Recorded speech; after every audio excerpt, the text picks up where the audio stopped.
ফিলিস্তিনের স্বাধীনতা চেয়ে লাখো মানুষের মোনাজাত, মার্চ ফর গাজায়, জনসমুদ্র ঢাকা, গণহত্যার বিচার সহ 5 দাবি। মুসলিম বিশ্বকে ইসরায়েলের সঙ্গে সম্পর্ক ছিন্নের আহ্বান।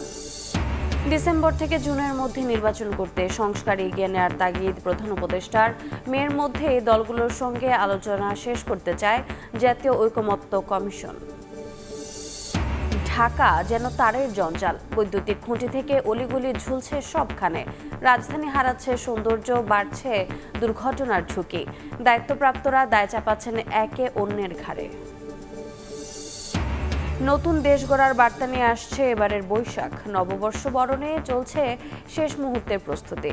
রাজধানীর বিপণী বিতানগুলোতেও বাহারি পণ্যের পসরা, পাহাড়ে বৈশাখের হাওয়া।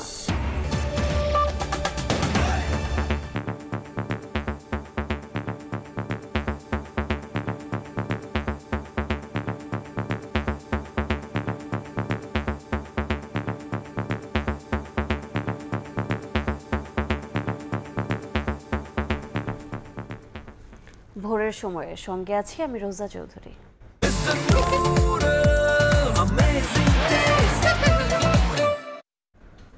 মজলুম ফিলিস্তিনিদের প্রতি সংহতি জানালো বাংলাদেশের সর্বস্তরের মানুষ। ইসরায়েলি আগ্রাসনের বিরুদ্ধে মার্চ ফর গাজা কর্মসূচি জনসমুদ্রে পরিণত হয়। রাজধানীর সব পথ মেলে ঐতিহাসিক সোহরাওয়ার্দী উদ্যানে। বর্বরতা রুখে দিতে মুসলিম বিশ্বের নেতাদের ইসরায়েলের সঙ্গে সব সম্পর্ক ছিন্ন করার আহ্বান জানান বক্তারা। গণহত্যা বন্ধ ও বিচার সহ 5 দফা দাবি তুলে ধরা হয় ঘোষণাপত্রে।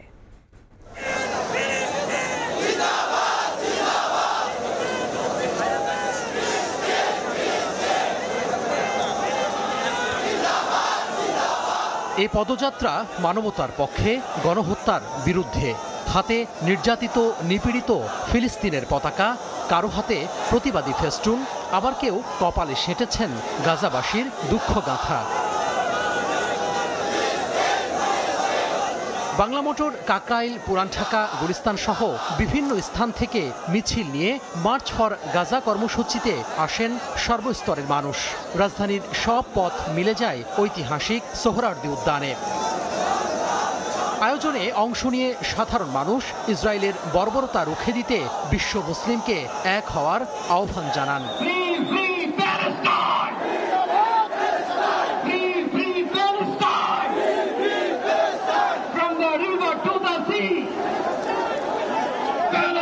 ঐতিহাসিক সোহরাওয়ার্দী উদ্যানে ইতিহাস সৃষ্টি করে শুধু ফিলিস্তিনের জন্য এক মঞ্চে এক হন বিএনপি, জামাত, এনসিপি সহ বিভিন্ন রাজনৈতিক দলের নেতাকর্মীরা।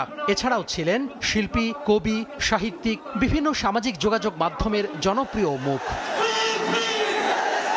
দল মত নির্বিশেষে এক কাতারে সবাই যোগ দিয়ে ইসরায়েলের গণহত্যা বন্ধে সাহসী উচ্চারণ করেন। পাশাপাশি ইসরায়েলের প্রধানমন্ত্রী নেতানিয়াহু সহ এর পেছনের কুশীলবদের বিচারের আওতায় আনতে বিশ্ব নেতাদের প্রতি আহ্বান জানান। আমরা প্রত্যেকটা বাংলাদেশের মানুষ, ধর্ম বর্ণ নির্বিশেষে আমরা প্রত্যেকে তাদের সাথে সংহতি প্রকাশ করছি। ভৌগোলিকভাবে আমরা ফিলিস্তিন থেকে অনেক দূরে হতে পারি, কিন্তু আজকের এই জনসমুদ্র প্রমাণ করে আমাদের এক একজনের হৃদয়ে, বুকের ভেতরে বাস করে এক একটা ফিলিস্তিন। প্যালেস্টাইন সলিডারিটি মুভমেন্টের আয়োজনে মার্চ ফর গাজার ঘোষণাপত্রে উঠে আসে 5 দফা দাবি। ইসরায়েলের আগ্রাসন বন্ধের পাশাপাশি দেশটির সঙ্গে সব চুক্তি বাতিলে বিশ্ব নেতাদের প্রতি আহ্বান জানানো হয়। ইসরায়েলের সাথে অর্থনৈতিক, সামরিক ও কূটনৈতিক সকল সম্পর্ক অবিলম্বে ছিন্ন করতে হবে। 2, জায়নবাদী রাষ্ট্রের বিরুদ্ধে বাণিজ্যিক অবরোধ ও নিষেধাজ্ঞা আরোপ করতে হবে। সর্বশেষে নির্যাতিত ফিলিস্তিনবাসীর জন্য মহান রবের দরবারে দোয়া করা হয়। আপনি মেহরবানি করে কবুল করেন, আপনি কবুল করেন, শিশুদের রক্ষা করেন, নারীদের রক্ষা করেন। আলহামদুলিল্লাহ। ইসরায়েলের বর্বরোচিত হামলায় একের পর এক ফিলিস্তিনের নিষ্পাপ শিশুসহ যখন সাধারণ মানুষ প্রাণ দিচ্ছেন, তখন হাজার হাজার মাইল দূর থেকে বাংলার মানুষ সবুজ জমিনে বসে একটি বার্তা দিচ্ছেন ফিলিস্তিনের জন্য, তা হলো সহমর্মিতার বার্তা। দল মত নির্বিশেষে বিভাজন ভুলে সবাই এক হয়ে বিশ্ববাসীর কাছে জানান দিচ্ছে এখন থেকে আর একা নয় ফিলিস্তিনিরা। ঐতিহাসিক সোহরাওয়ার্দী উদ্যান থেকে তোহা খান তামিম, সময় সংবাদ, ঢাকা। দলমত নির্বিশেষে মানবতার পক্ষে দৃষ্টান্ত স্থাপন করল বাংলাদেশের মানুষ। মার্চ ফর গাজায় লাখো জনতার স্বতঃস্ফূর্ত অংশগ্রহণে ঢাকা হয়ে ওঠে ফিলিস্তিনের কণ্ঠস্বর। জনসাধারণের প্রত্যাশা বন্ধ হবে ইসরায়েলি গণহত্যা, স্বাধীন হবে ফিলিস্তিন।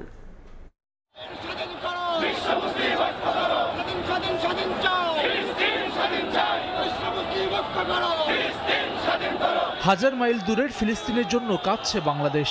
মার্চ ফর গাজায় ঢাকার রাজপথে মুহুর্মুহু স্লোগান, গণহত্যার দায়ে ইসরায়েলের বিচার দাবি।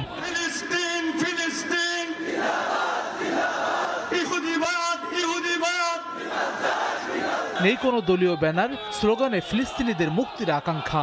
রাজনৈতিক পরিচয় ভুলে এক কাতারে সবাই। দল বল নির্বিশেষে আমরা ইমানের দাবি নিয়ে আজকে রাস্তায় নেমে এসেছি। আমার ভাইকে মেরে ফেলবে আর আমরা একটু ঘাম ঝরাইতে পারবো না, এটা কথা হলো। সারা বিশ্ব আমরা এক হয়ে ফিলিস্তিনিদের রক্ষা করব, এই প্রত্যয় নিয়ে আমরা মাঠে নেমেছি। রাজধানীর মোড়ে মোড়ে মুসলিম ফিলিস্তিনিদের পক্ষে লাখো মানুষের অকুণ্ঠ সমর্থন। সবার প্রত্যাশা বন্ধ হবে ইসরায়েলি গণহত্যা। আমরা ফিলিস্তিনের স্বাধীনতার পক্ষে বাংলাদেশের পক্ষ থেকে বিশাল বড় একটা বার্তা নিয়ে আসছি। আমরা বাংলাদেশ থেকে সুদূর গাজা থেকে প্রতিবাদ করতেছি গাজার জন্য, অথচ যে প্রতিবেশী রাষ্ট্র তারা কোথায়? ইরান কোথায়? ইরাক কোথায়? তুরস্ক কোথায়? ফিলিস্তিনি নারী শিশুদের প্রতি সমর্থন জানাতে রাজপথে বাংলার নারী শিশুরাও। গণহত্যাগুলো করতেছে, গণহত্যার বিচার চাই। ফিলিস্তিনের জন্য আজকে আমি এদিকে এসেছি। দলমত নির্বিশেষে মানবতার পক্ষে এমন অংশগ্রহণ আশাবাদী করছে সচেতন মানুষদের। ফিলিস্তিনের মজলুম মানবতার প্রতি সংহতি জানাতে বাংলাদেশের প্রান্ত থেকে এমন স্বতঃস্ফূর্ত অংশগ্রহণ। দল মত ভুলে সবাই মানবতার পক্ষে। বাংলাদেশকে এগিয়ে নেওয়ার প্রশ্নেও এমন সংহতি আরও সংহত হবে, এমন প্রত্যাশা আপমরেই জনসাধারণের। হাসান ওয়ালি, সময় সংবাদ, ঢাকা। এদিকে ইসরায়েলি বর্বরতার প্রতিবাদে জেলায় জেলায় মার্চ ফর গাজা কর্মসূচি পালন করেছেন হাজারো মানুষ। মানববন্ধন, মিছিল, সমাবেশে অবিলম্বে গণহত্যা বন্ধ সহ ইসরায়েলি পণ্য বয়কটের আহ্বান জানান তারা।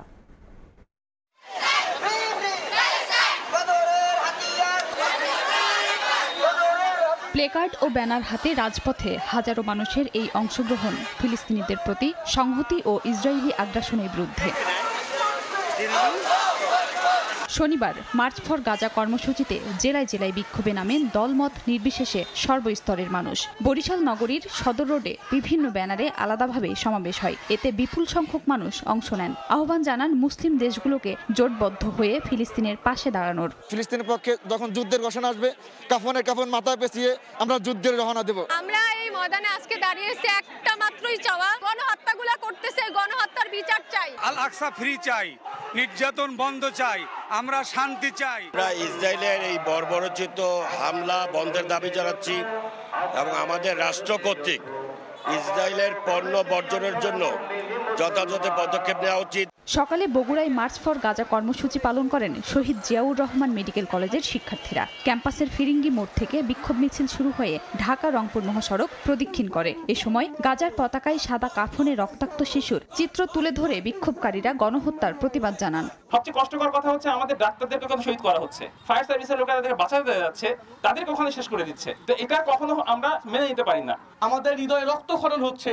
আমরা আজ এমন পরিস্থিতিতে দাঁড়িয়ে কথা বলতেছি, আমাদের আসলে মুখ দিয়ে কথা আসতে যাচ্ছে না। গাজাবাসীর জন্য চোখের পানি ছাড়া আমরা আর কিছুই দিতে পারি নাই। দিনাজপুরের হিলিতে বিক্ষোভ মিছিল স্থলবন্দরের বিভিন্ন সড়ক প্রদক্ষিণ শেষে চারমাথা মোড়ে গিয়ে শেষ হয়। পরে ফিলিস্তিনিদের উপর হামলা ও গণহত্যার প্রতিবাদে মানববন্ধন করেন অংশগ্রহণকারীরা। গাইবান্ধাতেও গণহত্যার প্রতিবাদ ও ফিলিস্তিনকে স্বাধীন রাষ্ট্র ঘোষণার দাবিতে মানববন্ধন ও সমাবেশ হয়েছে। খাদিজা স্বপ্না, সময় সংবাদ। এবারে অন্য প্রসঙ্গ। ডিসেম্বর থেকে জুন মাসের মধ্যে জাতীয় নির্বাচন করতে সংস্কার এগিয়ে নেওয়ার তাগিদ দিয়েছেন প্রধান উপদেষ্টা ডক্টর মোহাম্মদ ইউনূস। শনিবার বিকেলে যমুনায় ঐকমত্য কমিশনের 2 সদস্যের সঙ্গে বৈঠকে এ তাগিদ দেন তিনি। বৈঠকে অংশ নেন জাতীয় ঐকমত্য কমিশনের সহ সভাপতি আলী রিয়াজ ও সদস্য ডক্টর বদিউল আলম মজুমদার। এ সময় কমিশনের কাজের অগ্রগতি সম্পর্কে কমিশনের চেয়ারম্যান ডক্টর ইউনূসকে অবহিত করেন তারা। জানান, বিভিন্ন সংস্কার কমিশনের সুপারিশ নিয়ে দলগুলোর সঙ্গে আলাদাভাবে আলোচনা চলছে। বৃহস্পতিবার বিএনপির সঙ্গে আলোচনার সময়সূচি রয়েছে। তারা আরও জানান, সংস্কারের বিষয়ে জনমত যাচাই এবং সে বিষয়ে জনসচেতনতা তৈরির লক্ষ্যে বিভিন্ন কর্মসূচি নেওয়া হয়েছে। এ সময় আগামী ডিসেম্বর থেকে জুনের মধ্যে নির্বাচন করতে রাজনৈতিক দলের সঙ্গে আলোচনা এবং সংস্কার প্রক্রিয়া এগিয়ে নেওয়ার তাগিদ দেন প্রধান উপদেষ্টা। মে মাসের মধ্যেই রাজনৈতিক দলগুলোর সঙ্গে প্রাথমিক পর্যায়ের আলোচনা শেষ হবে বলে জানিয়েছেন জাতীয় ঐকমত্য কমিশনের সহ সভাপতি আলী রিয়াজ। শনিবার সকালে জাতীয় সংসদের এলডি হলে ঐকমত্য কমিশনের সঙ্গে বৈঠক করে জাকের পার্টি ও বাংলাদেশ জাসদের প্রতিনিধি দল। 5 আগস্ট পট পরিবর্তনের মূল চাওয়াই ছিল রাষ্ট্র সংস্কার। সেই লক্ষ্য নিয়েই কাজ করছে সংস্কার কমিশনগুলো, যার অংশ হিসেবে বিভিন্ন রাজনৈতিক দলের সঙ্গে বৈঠক করে চলছে জাতীয় ঐকমত্য কমিশন। শনিবার জাতীয় সংসদের এলডি হলে বাংলাদেশ জাসদের সঙ্গে বৈঠকের আগে কমিশনের সহ সভাপতি আলী রিয়াজ জানান, রাষ্ট্র সংস্কারের দাবি জনগণের। কি প্রক্রিয়ায় সংস্কার কার্যকর করা যায় তা নিয়ে আলোচনার মধ্য দিয়ে কমিশন ঐকমত্যে পৌঁছাতে চায় বলেও জানান তিনি। প্রাথমিক পর্যায়ে যে আলোচনা, সেই আলোচনা আমরা মে মাসের মাঝামাঝি সময় শেষ করতে পারবো এবং তারপরে পরবর্তী পর্যায়ে পরবর্তী ধাপে আমরা অন্যান্য এবং যে সমস্ত রাজনৈতিক দলের সঙ্গে আরও বেশি আলোচনা প্রয়োজন বিভিন্ন বিষয়ে, সেগুলো আমরা করব। এদিকে বৈঠকে সংস্কার নিয়ে নিজেদের অবস্থান তুলে ধরেন বাংলাদেশ জাসদ নেতারা। দ্বিকক্ষ বিশিষ্ট সংসদ, নারী আসন বাড়ানো, প্রধানমন্ত্রী সংসদ, নেতাদলীয় প্রধান একই ব্যক্তি না থাকা এবং প্রধানমন্ত্রী রাষ্ট্রপতি ক্ষমতা বন্টনের পক্ষে মত দেন তারা। একই সঙ্গে দেশকে প্রদেশে বিভক্ত করার পাশাপাশি র্যাব বিলুপ্ত করার দাবিও জানায় দলটি। সংবিধান সংশোধনের জন্য উভয় পক্ষের 2/3 সমর্থনই যথেষ্ট বলে আমরা মনে করি। গণভোটের আবশ্যকতা নেই। বাংলাদেশকে কয়েকটি প্রদেশে বিভক্ত করে ফেডারেল পদ্ধতির রাজনৈতিক ব্যবস্থা চালু করা একটা যুগোপযোগী প্রস্তাব। এদিন জাতীয় ঐকমত্য কমিশনের সঙ্গে বৈঠক করে জাকের পার্টিও। সেখানে আগামী জাতীয় নির্বাচনকে সুষ্ঠু ও গ্রহণযোগ্য করতে বড় দলগুলোর পেশি শক্তি ও কালো টাকার দৌরাত্ম্যকে বড় প্রতিবন্ধকতা বলে মন্তব্য করেন দলটির মহাসচিব শামীম হায়দার। নির্বাচন যদি কালো টাকার দৌরাত্ম্য থাকে, পেশি শক্তির প্রভাব থাকে, তথাকথিত বড় দলগুলির প্রভাব থাকে, তাহলে নির্বাচন কিন্তু সুষ্ঠু হবে না, নিরপেক্ষ হবে না। ঐকমত্য কমিশনের সংস্কার প্রস্তাবগুলোর মধ্যে 98টি প্রস্তাবে সম্মতি দেওয়ার কথা জানিয়ে তিনি বলেন, সুষ্ঠু নির্বাচনের জন্য সংস্কারের প্রতি গুরুত্ব দেয়া ছাড়া বিকল্প নেই। শবনব নিবিড়, সময় সংবাদ, ঢাকা। হত্যা ও দেশের সম্পদ লুটকারীদের বিচার কেন বিলম্বিত হচ্ছে সে প্রশ্ন তুলেছেন বিএনপি নেতা জয়নুল আবদিন ফারুক। ন্যূনতম সংস্কার ও বিচার নিশ্চিত করে দ্রুত নির্বাচন দেওয়ার আহ্বান জানিয়েছেন তিনি। শনিবার সকালে জাতীয় প্রেসক্লাবের সামনে প্রতিবাদ সমাবেশে এ আহ্বান জানান তিনি। আমরা আওয়ামী দোসরদের বিভিন্নভাবে তাদেরকে রক্ষা করার চেষ্টা করছি। কেন? আমি নির্যাতিত না হলে আমার পাশের ভাইটি হয়েছে। যত ষড়যন্ত্র আসুক না কেন, একটা নির্বাচনের মধ্যে দিয়ে যে জবাবদিহিমূলক সরকার গঠিত হয়, সেই সরকারের উপর জনগণের আস্থা থাকে এবং সকল ষড়যন্ত্র মোকাবেলা হয়। বিচার যেন তাড়াতাড়ি করে ন্যূনতম সংস্কার, যেটা একটি সুষ্ঠু নির্বাচনের জন্য প্রয়োজন। অন্তর্বর্তী সরকারের আমলেই বিচারক সংকট নিরসন সহ প্রয়োজনীয় সব সংস্কার করা হবে বলে জানিয়েছেন আইন উপদেষ্টা আসিফ নজরুল। শনিবার সকালে বান্দরবান জেলা ও দায়রা জজ আদালত সম্প্রসারণের জন্য ভবন নির্মাণের জায়গা পরিদর্শন শেষে কথা বলেন তিনি। এখন বর্তমান যে কোর্ট আছে, ওখানে জায়গা সংকুলন হয় না। মামলা যারা করেন, বিচার প্রত্যাশী যারা আছেন, তাদের অনেক অসুবিধা হয়। বিচারক সংকট আছে, আপনাদের লজিস্টিকের সংকট আছে। আমরা সবকিছু দেখার চেষ্টা করব। আমরা অল্প দিন হলো আসছি না, বুঝছেন না, এটা নিয়োগ দিতেও তো অনেকদিন সময় লাগে। বিচারক সংকট থাকবে না, আমরা সরকারে থাকতে থাকতেই সমস্যাটা মোকাবেলা করে যাব। আগামীর বাংলাদেশে যেই রাজনৈতিক দল ক্ষমতায় আসবে, গণ অভ্যুত্থানে অংশ নেওয়া ছাত্রদের প্রতি তাদের শ্রদ্ধা থাকা উচিত বলে মন্তব্য করেছেন জাতীয় নাগরিক পার্টির উত্তরাঞ্চলের মুখ্য সংগঠক সার্জিস আলম। শনিবার দুপুরে পঞ্চগড়ে একটি অনুষ্ঠানে অংশ নিয়ে কথা বলেন তিনি। এই ত্যাগ কিন্তু শুধুমাত্র তাদের ত্যাগ না, এটা পুরো বাংলাদেশের জন্য ত্যাগ। এই ত্যাগ কিন্তু ইভেন তাদের জন্য যারা এতদিন ধরে রাজনীতিটা ঠিকমতো করতে পারেনি। তো আমি মনে করি তাদের প্রতি এই শ্রদ্ধাটা সবসময় আমাদের থাকা উচিত। কোন রাজনৈতিক গেল আসলো এটা ফ্যাক্ট না। আগামীর বাংলাদেশে যদি আমরা গণতান্ত্রিক বাংলাদেশের দিকে এগিয়ে যাই সামনে, তাহলে যেই রাজনৈতিক দলই ক্ষমতায় আসুক না কেন, যেই ছাত্ররা এই অভ্যুত্থানের সামনে থেকে নেতৃত্ব দিয়েছে তাদের প্রতি এতটুকু শ্রদ্ধা সকল রাজনৈতিক দলের ব্যক্তিবর্গের থাকা উচিত। ঢাকা বিশ্ববিদ্যালয়ের চারুকলা অনুষদে বর্ষবরণ আনন্দ শোভাযাত্রার জন্য তৈরি করা মোটিফে আগুন দিয়েছে দুর্বৃত্তরা। এতে পুড়ে গেছে ফ্যাসিস্টের মুখাকৃতি ও শান্তির পায়রা।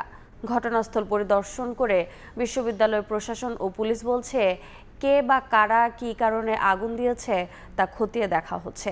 এ ঘটনায় গঠন করা হয়েছে একটি তদন্ত কমিটি। সংস্কৃতি উপদেষ্টা বলছেন, নাশকতায় জড়িতরা স্বৈরাচারীর দোসর। প্রাণের উৎসবে মেতে ওঠার অপেক্ষায় দেশ। কদিন ধরেই ঢাকা বিশ্ববিদ্যালয়ের চারুকলা অনুষদে পুরোদমে চলছে সেই প্রস্তুতি। এবার আনন্দ শোভাযাত্রায় থাকছে ফ্যাসিবাদ বিরোধী বার্তা, তাই মোটিফে ফুটিয়ে তোলা হচ্ছিল ফ্যাসিস্টের মুখাকৃতি।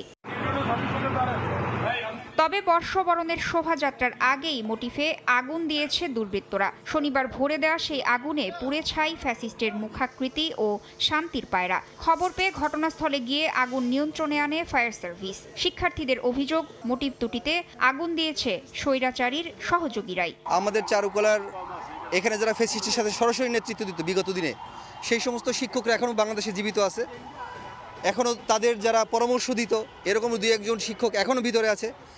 আমরা তাদেরকেই সরাসরি এটার পিছনে করি এবং তাদের পরামর্শে এবং ফ্যাসিস্ট সরকারের সহযোগিতায় এই নাশকতার ঘটনা ঘটানো হয়েছে। এরই মধ্যে ঘটনাস্থল পরিদর্শন করেছে বিশ্ববিদ্যালয় প্রশাসন ও আইন শৃঙ্খলা বাহিনী। তারা জানায়, পুড়ে যাওয়া মোটিফ পুনর্নির্মাণের পাশাপাশি আনন্দ শোভাযাত্রা যথাসময়ে হবে। কে বা কারা কী কারণে আগুন দিয়েছে তা খতিয়ে দেখা হচ্ছে। ওই জিনিসটা যারা লাইক করে না তারাই এই কাজটা করবে, এইটা একটা অনুমান নির্ভর কথা। কিন্তু এইটা আমরা তদন্ত করে আমরা যদি ওই ভিডিও ফুটেজগুলো আমরা যখন কমপ্লিটলি এটা ইনভেস্টিগেশন করতে পারবো, আমরা ওইটা যে এখানে লাইটিং আগুনটা লাগাইছে তারে ডিটেক্ট করতে পারলে তার মাস্টার মাইন্ড কারা বা এটার সাথে কারা জড়িত, এইটার ডিটেইল আমরা পরে বলতে পারবো। আমাদের হাতে মাত্র 40 ঘন্টা সময় আছে, এর মধ্যে এই মোটিভ করা যাবে কিনা এভাবে শিল্পীরা তাদের মতামত দিবেন, কিন্তু আমরা ইনশাল্লাহ আনন্দ শোভাযাত্রা হবে। এদিকে চারুকলায় আগুনের ঘটনায় সিলেটে জরুরি সংবাদ সম্মেলনের ডাক দেন সংস্কৃতি উপদেষ্টা মোস্তফা সরওয়ার ফারুকী। তিনি বলেন, নাশকতায় জড়িত ফ্যাসিবাদের দোসররা। এটা স্পষ্টতই একটা জুলাই পরবর্তী সময়ে জুলাইকে চ্যালেঞ্জ করে ফ্যাসিবাদের দোসরদের করা কাজ বলে আমরা মনে করছি। নানান রকমের মতামত থাকতে পারে, ক্রিয়েটিভ কমেন্ট, কিন্তু যখন এটা পুড়িয়ে দিতে যায় তখন বুঝতে হবে যে এটার পিছনে একটা সংঘবদ্ধ শক্তি কাজ করছে। এ ঘটনায় শাহবাগ থানায় সাধারণ ডায়েরি করা হয়েছে। গঠন করা হয়েছে একটি তদন্ত কমিটিও। তাসনিয়া নিশাত, মিম, সময় সংবাদ, ঢাকা। বসন্তে নানা রঙের ফুলে সেজেছে আয়ারল্যান্ডের প্রকৃতি।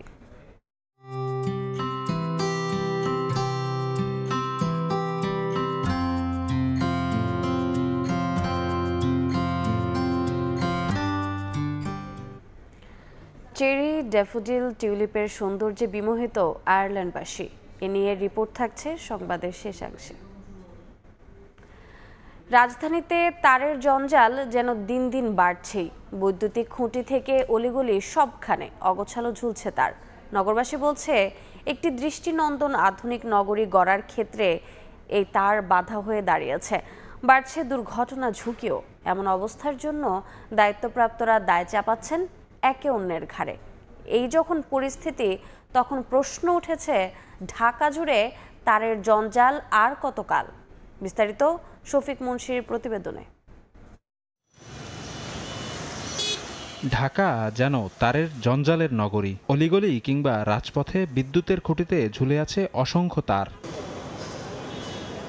বিদ্যুতের লাইনের পাশাপাশি স্যাটেলাইট টিভির কেবল, ইন্টারনেট ও টেলিফোনের তার আগোছালোভাবে ঝুলছে সবখানে। এতে নগরীর সৌন্দর্য নষ্ট হচ্ছে তো বটেই, ঘটছে অনাকাঙ্ক্ষিত দুর্ঘটনাও। অনেক জায়গায় আসলে এই তার যে জটলা পাকায় আছে বা এটা দেখতে খুবই খারাপ লাগে। তার ছিঁড়ে গেলে পরে মানুষের অসুবিধা, কারেন্টে শর্ট লাগে, অনেক সময় তার ছিঁড়ে পড়ে যায়, মানুষের মাথায় পড়ে, দুর্ঘটনা ঘটার সম্ভাবনা বেশি থাকে। সিটি কর্পোরেশনের তথ্য বলছে অবাঞ্ছিত এসব তারের জঞ্জালের মধ্যে বৈদ্যুতিক সংযোগ বাদে ইন্টারনেট সংযোগের ব্রডব্যান্ড লাইন 60 থেকে 65%, কেবল নেটওয়ার্ক 15 থেকে 20% এবং অন্যান্য তার রয়েছে 10 থেকে 15%।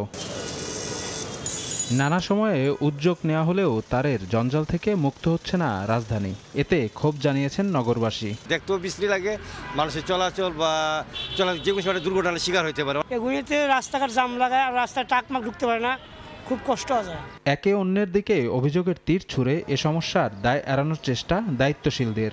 2020 সালে একটা স্টেপ নেওয়া হয়েছিল, ওই স্টেপে তাদেরকে বলা হয়েছিল যে তোমরা ইমিডিয়েটলি যদি না সরো তোমাদের বিরুদ্ধে আইনানুগ ব্যবস্থা নেওয়া হবে। ফলশ্রুতিতে আসলে সেটা আমরা সাস্টেন করতে পারি নাই। তারা একটা পর্যায়ে তারা একটা কর্মবিরতিতে চলে যেতে হয়। কর্মবিরতিতে যাওয়ার ফলে কী হয়েছে, আমাদের নাগরিকরা আমাদের ইন্টারনেট ডিশ সেবা থেকে কিছুক্ষণের জন্য হলো এটা বঞ্চিত হয়েছে। বিটিআরসি বা গভর্নমেন্ট আমাকে লাইসেন্স দিয়েছে প্রায় 3000 মতো। এখন 3000 লাইসেন্স সেটা ওভারহেড দিয়ে যাবে না আন্ডারগ্রাউন্ড দিয়ে যাবে এটা আমাকে কিন্তু বলে দেয়া নেই। 100 কোম্পানি বা 200 কোম্পানি একটা নেটওয়ার্কের মাধ্যমে যে সেবাটা দিতে পারবো তার জন্য বিটিআরসির একটা অনুমোদন সাপেক্ষে আমরা এই কেবলগুলো নামাতে পারি। কিন্তু দুঃখজনক হলেও সত্য, কিছু অপারেটরকে সুযোগ দেওয়ার জন্য আগের সরকার আমাদেরকে এই অ্যাক্টিভ শারীরিক অনুমোদনটা দেয়নি। এ বিষয়ে কয়েক দফা চেষ্টা করা হলেও বাংলাদেশ টেলিযোগাযোগ নিয়ন্ত্রণ কমিশনের কারো বক্তব্য পাওয়া যায়নি। ঢাকার বুকে তারের এমন জঞ্জালের পিছনে উঠে এলো সংশ্লিষ্ট দায়িত্বশীলদের মধ্যকার সমন্বয়হীনতা এবং উদাসীনতা, যা দূর করা গেলে অচিরেই এই সমস্যা থেকে মুক্তি পাবে নগরবাসী। শফিক মুন্সি, সময় সংবাদ, ঢাকা। হৃদয়ে প্রকৃতি এক অদৃশ্য সুরে বাঁধা। ষড়ঋতুর লীলাভূমিতে সেই সুর আরও প্রবল হয়ে ওঠে বৈশাখের পদচারণায়। ঝড় বৃষ্টির দামামা বাজিয়ে, ধুলোবালির মেঘ উড়িয়ে, বজ্রের গর্জন কাঁপিয়ে বৈশাখ আসে এক নবজাগরণের প্রতীক হয়ে। এবছর পহেলা বৈশাখ আসছে এক নতুন ভোরের বার্তা নিয়ে। অন্যায়ের বিরুদ্ধে বিজয়ের আবহে আসছে এবারের পহেলা বৈশাখ। চারদিকে উৎসবের রং, মুখে মুখে শুভেচ্ছা, কিন্তু এর মাঝে রয়েছে এক গভীর ডাক বদলে দেওয়ার, নতুন দেশ গড়ে তোলার। আশরাফুল ইসলামের ক্যামেরায় উম্মেহানির রিপোর্ট।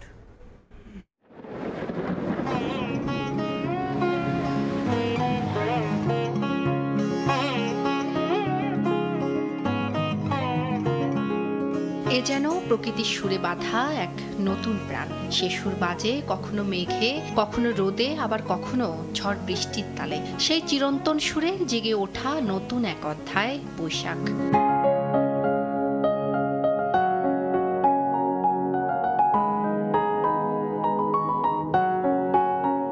বাংলার প্রকৃতিতে বাজছে বৈশাখের আগমনী বার্তা। গাছের পাতার ফাঁক গলে প্রখর রোদ জানান দিচ্ছে প্রকৃতি নিজেই খুলে দিয়েছে বৈশাখের দুয়ার। বৈশাখের প্রতীক কৃষ্ণচূড়ার ডালেও লেগেছে আগুন, যেন বলছে আসছে উৎসব, আসছে রং, আসছে বৈশাখ।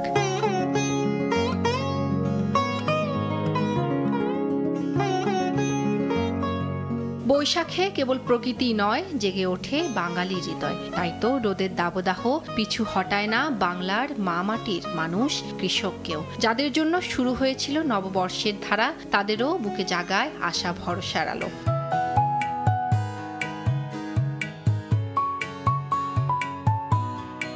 বাঙালির জীবনচক্রে প্রকৃতির মেজাজি সন্তান বৈশাখ যেন অনিবার্য। তাই তো এবারের পহেলা বৈশাখও আসছে ভিন্ন রূপে। এ বৈশাখ শুধু ক্যালেন্ডারের পাতা উল্টে নতুন বছর শুরু করার নয়, এ একটি নতুন সময়ের সূচনা। স্বৈরশাসকের পতনের পর তারই ধ্বংসস্তূপে দাঁড়িয়ে নতুন বছরে বাংলাদেশ স্বপ্ন দেখছে একটি আলোকিত ভবিষ্যতের।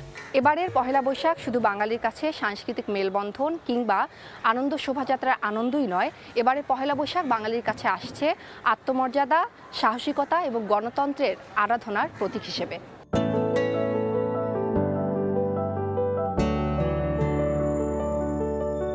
অন্যায়ের বিরুদ্ধে বিজয়ের আবহেই আসছে এবারের পহেলা বৈশাখ। চারদিকে উৎসবের রং, মুখে মুখে শুভেচ্ছা, কিন্তু এর মাঝে রয়েছে এক আশার বার্তা। সে বার্তা বদলে যাওয়ার, নতুন দেশ গড়ে তোলার। গত বছরে পরিবর্তন আমাদের এসেছে, সেই পরিবর্তনটা সামগ্রিকভাবে আমাদের একটা উদযাপন আমাদের এই পহেলা বৈশাখের দিন হতে যাচ্ছে। এই বছর আমার প্রত্যাশা একটাই থাকবে, বাংলাদেশটা যাতে ভালো থাকে। দলমত নির্বিশেষে এটা হচ্ছে আমার সংস্কৃতি, আমাদের ঐতিহ্যগুলোকে রাজনীতির বাহিরে রাখতে হবে।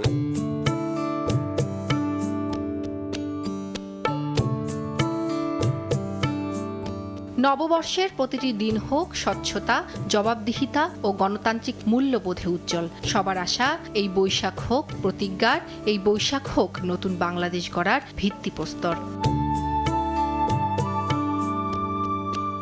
উম্মে হানি, সময় সংবাদ, ঢাকা। বাংলা নববর্ষ বরণে চলছে শেষ মুহূর্তের প্রস্তুতি। সেই আয়োজনে পান্তা ইলিশের পাশাপাশি থাকছে নিজস্ব ঐতিহ্য সংস্কৃতির ছোঁয়ায় তৈরি নতুন পোশাক, সাজগোজও। আর তাই রাজধানীর বিপণী বিতানগুলো সেজে উঠেছে বাহারি পণ্যের পসরায়। ঘর সাজাতে চাহিদা বেড়েছে রিক্সা পেইন্টিংয়ের। ওমর ফারুকের ক্যামেরায় অন্তরা সেনের রিপোর্ট।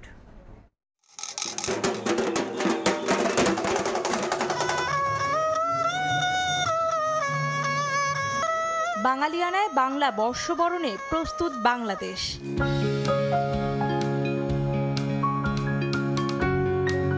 ঈদের কয়েকদিন পরই বৈশাখের আগমন, তাই ক্রেতা সমাগম কিছুটা কম থাকলেও বিপণী বিতানগুলোতে প্রস্তুতি রয়েছে চোখে পড়ার মতো। চাহিদা বেশি ভিন্নধর্মী, নিত্য নতুন দেশীয় নকশার পোশাক আর গয়নার। বৈশাখে শাড়িটা আসলে সবাই খুব পছন্দ করে। বিভিন্ন রকমের দেশীয় গয়না, শাড়ি, এগুলার একটা কালেকশন নিয়ে এসেছি। অনেক সাড়া পেয়েছি এবং কাস্টমার এতটাই সাড়া ছিল যে আমাদের 7 তারিখের পর কাস্টমাইজ অর্ডার আমরা বন্ধ করে দিয়েছি। সুতি শাড়ির পাশাপাশি নারীরা বেছে নিচ্ছেন বাঙালিয়ানা মোটিফের ঢিলেঢালা কুর্তি, আর ছেলেদের নজর রং বেরঙের পাঞ্জাবির দিকে। বৈশাখের যে ট্রেডিশনাল পাঞ্জাবি শাড়ি, বাচ্চাদের জন্য এই টাইপের দেখতেছি আর কি নেওয়া যায়। বাঙালির ঐতিহ্য শাড়ি, এজন্য ওইটা থেকে শাড়ি দিকেই বেশি নজর। পহেলা বৈশাখের যে কালেকশনগুলো খুব সুন্দর। সুতি হালকা পোশাক, গরমে যাতে পরা যায়, আরামদায়ক হয়। নতুন বছরে বাঙালিয়ানায় ঘর সাজাতেও পছন্দ করছেন অনেকে। রিক্সা পেইন্টিংয়ের নকশায় বাঁশ আর কাঠের তৈরি নান্দনিক শোপিস, দেয়াল চিত্রকে প্রাধান্য দিচ্ছেন কেউ কেউ। পহেলা বৈশাখ উপলক্ষে আসলে ঘরটাও দেশীয় আঙ্গিকে সাজানো যায়। পহেলা বৈশাখের আগে সব একদম পরিষ্কার ঘরটা পরিষ্কার করে ঘরটাকে নতুন করে গুছানো, সাজানো, এগুলো তো আমাদের হয় সবসময়। বাংলা কালচারের সাথে যায় যে ধরনের জিনিসপত্র, এটাই নিতে আসছে। সাজ পোশাকে বাঙালিয়ানা ফুটিয়ে তুলতে কাঠ, মাটি সহ বিভিন্ন ধাতুর মানানসই গহনাও কিনছেন ক্রেতারা। বাঙালির আবেগের আর আনন্দের একটি উৎসব পহেলা বৈশাখ। নিজেকে হারিয়ে নতুন করে খুঁজে পাওয়ার দিন এটি। আর তাই এই দিনকে ঘিরে চলনে বলনে, পোশাকে আশাকে বাঙালিয়ানা ফুটিয়ে তোলার প্রয়াসই যেন সকলের। অন্তরা সেন, সময় সংবাদ, ঢাকা। পাহাড়ি জনপদে বইছে বৈশাখী উৎসবের হাওয়া। পানিতে ফুল ভাসানোর মধ্য দিয়ে শুরু হয়েছে উৎসবের মূল আনুষ্ঠানিকতা। পুরানো বছরের গ্লানি ঝেড়ে নতুন বছর বরণে উচ্ছ্বাসে মেতেছেন পার্বত্য অঞ্চলের বাসিন্দারা।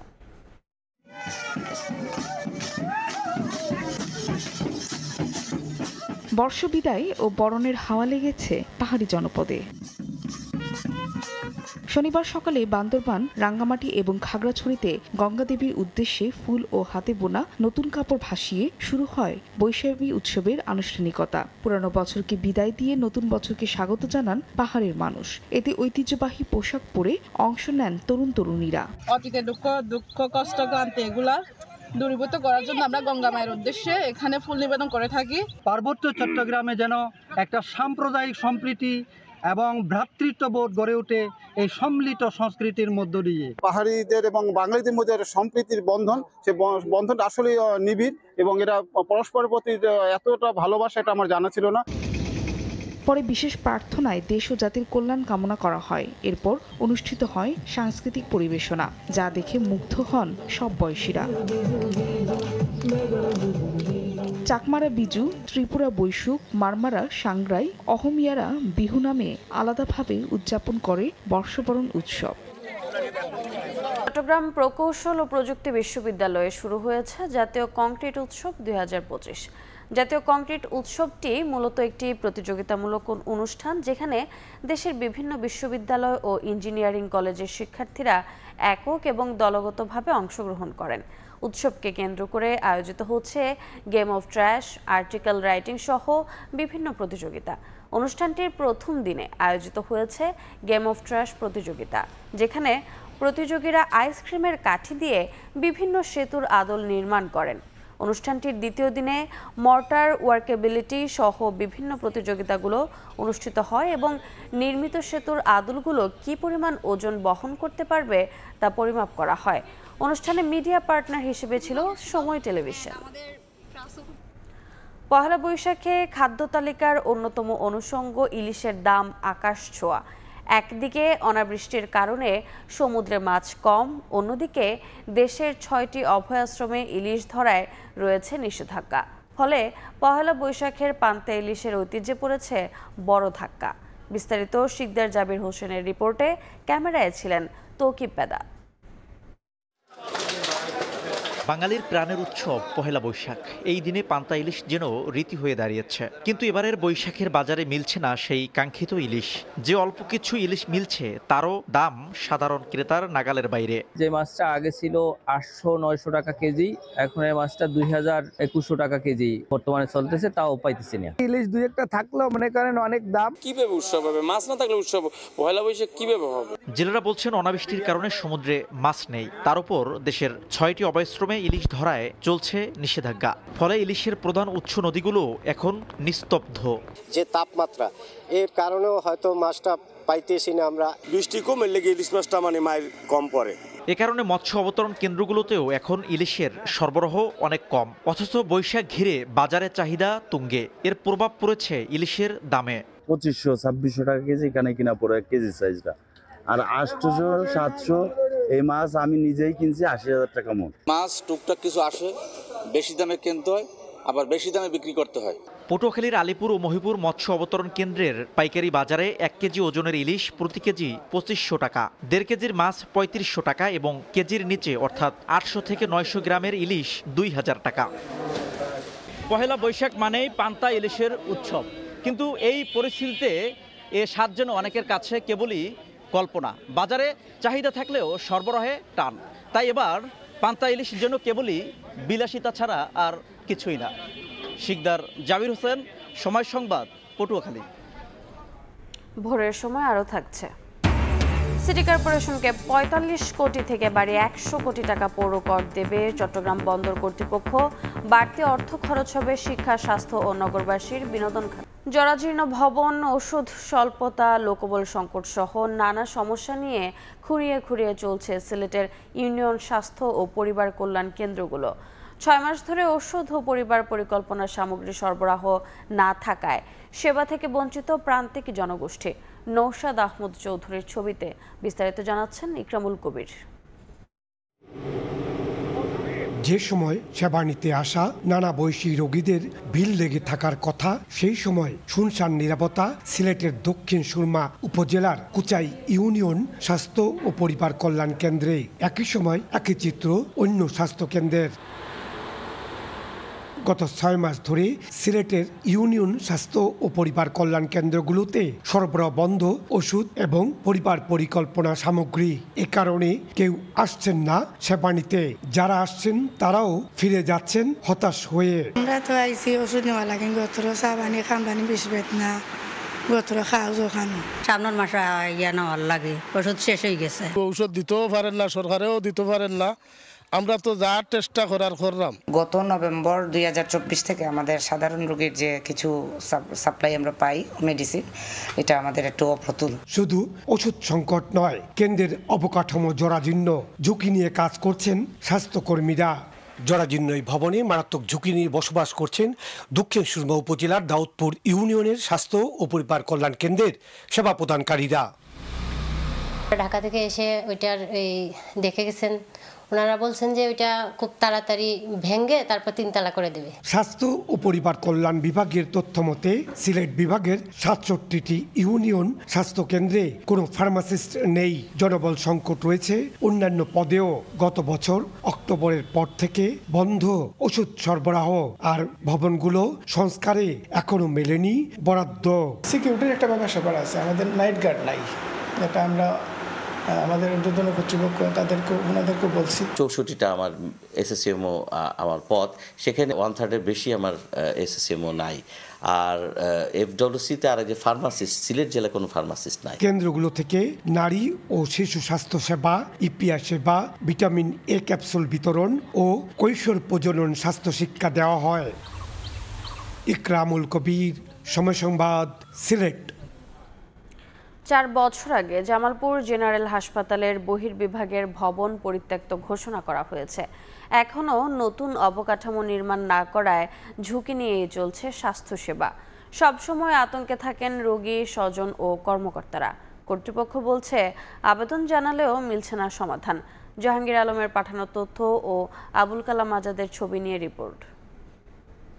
হাসপাতালে রোগীর উপচে পড়া ভিড়, তবে ভবনের বিভিন্ন জায়গায় ফাটল, খসে পড়ছে পলেস্তারা।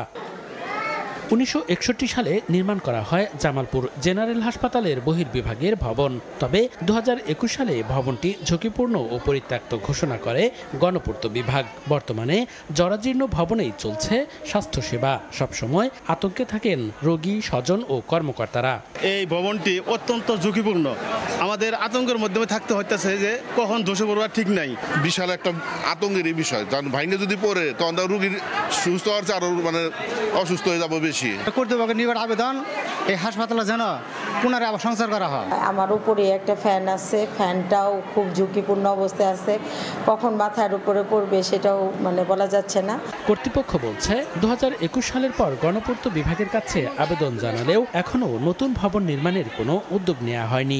গণপূর্ত বিভাগকে প্রয়োজনীয় ব্যবস্থা গ্রহণ করার জন্য অনুরোধ জানাই। কিন্তু দুঃখের বিষয় 2021 সাল থেকে এটা 2025 সাল অদ্যাবধি এই বিল্ডিংয়ে কোনো সংস্কার বা নতুন ভবন নির্মাণের জন্য কোনো প্রয়োজনীয় পদক্ষেপ গ্রহণ করা হয়নি। জামালপুর জেনারেল হাসপাতালে প্রতিদিন গড়ে 2700 মানুষ চিকিৎসা সেবা নেন। সময় সংবাদ। খুলনায় অনুষ্ঠিত হলো বাংলাদেশ নৌবাহিনী পরিচালিত নৌ অঞ্চলের 13তম স্কাউট সমাবেশ। শনিবার সন্ধ্যায় খুলনার নৌবাহিনী স্কুল অ্যান্ড কলেজ প্রাঙ্গণে 3 দিন ব্যাপী আয়োজনের সমাপনী অনুষ্ঠান হয়। বাংলাদেশ স্কাউটসের নৌ অঞ্চলের অধীনে দেশের বিভিন্ন জেলা থেকে অংশ নেন 360 জন স্কাউট, স্বেচ্ছাসেবক, স্কাউট লিডার ও কর্মকর্তা। এতে প্রধান অতিথি ছিলেন খুলনা নৌ অঞ্চলের কমান্ডার রিয়ার অ্যাডমিরাল গোলাম সাদেক। এর আগে স্কাউট সদস্যদের পরিবেশনায় সাংস্কৃতিক সন্ধ্যা অনুষ্ঠিত হয়।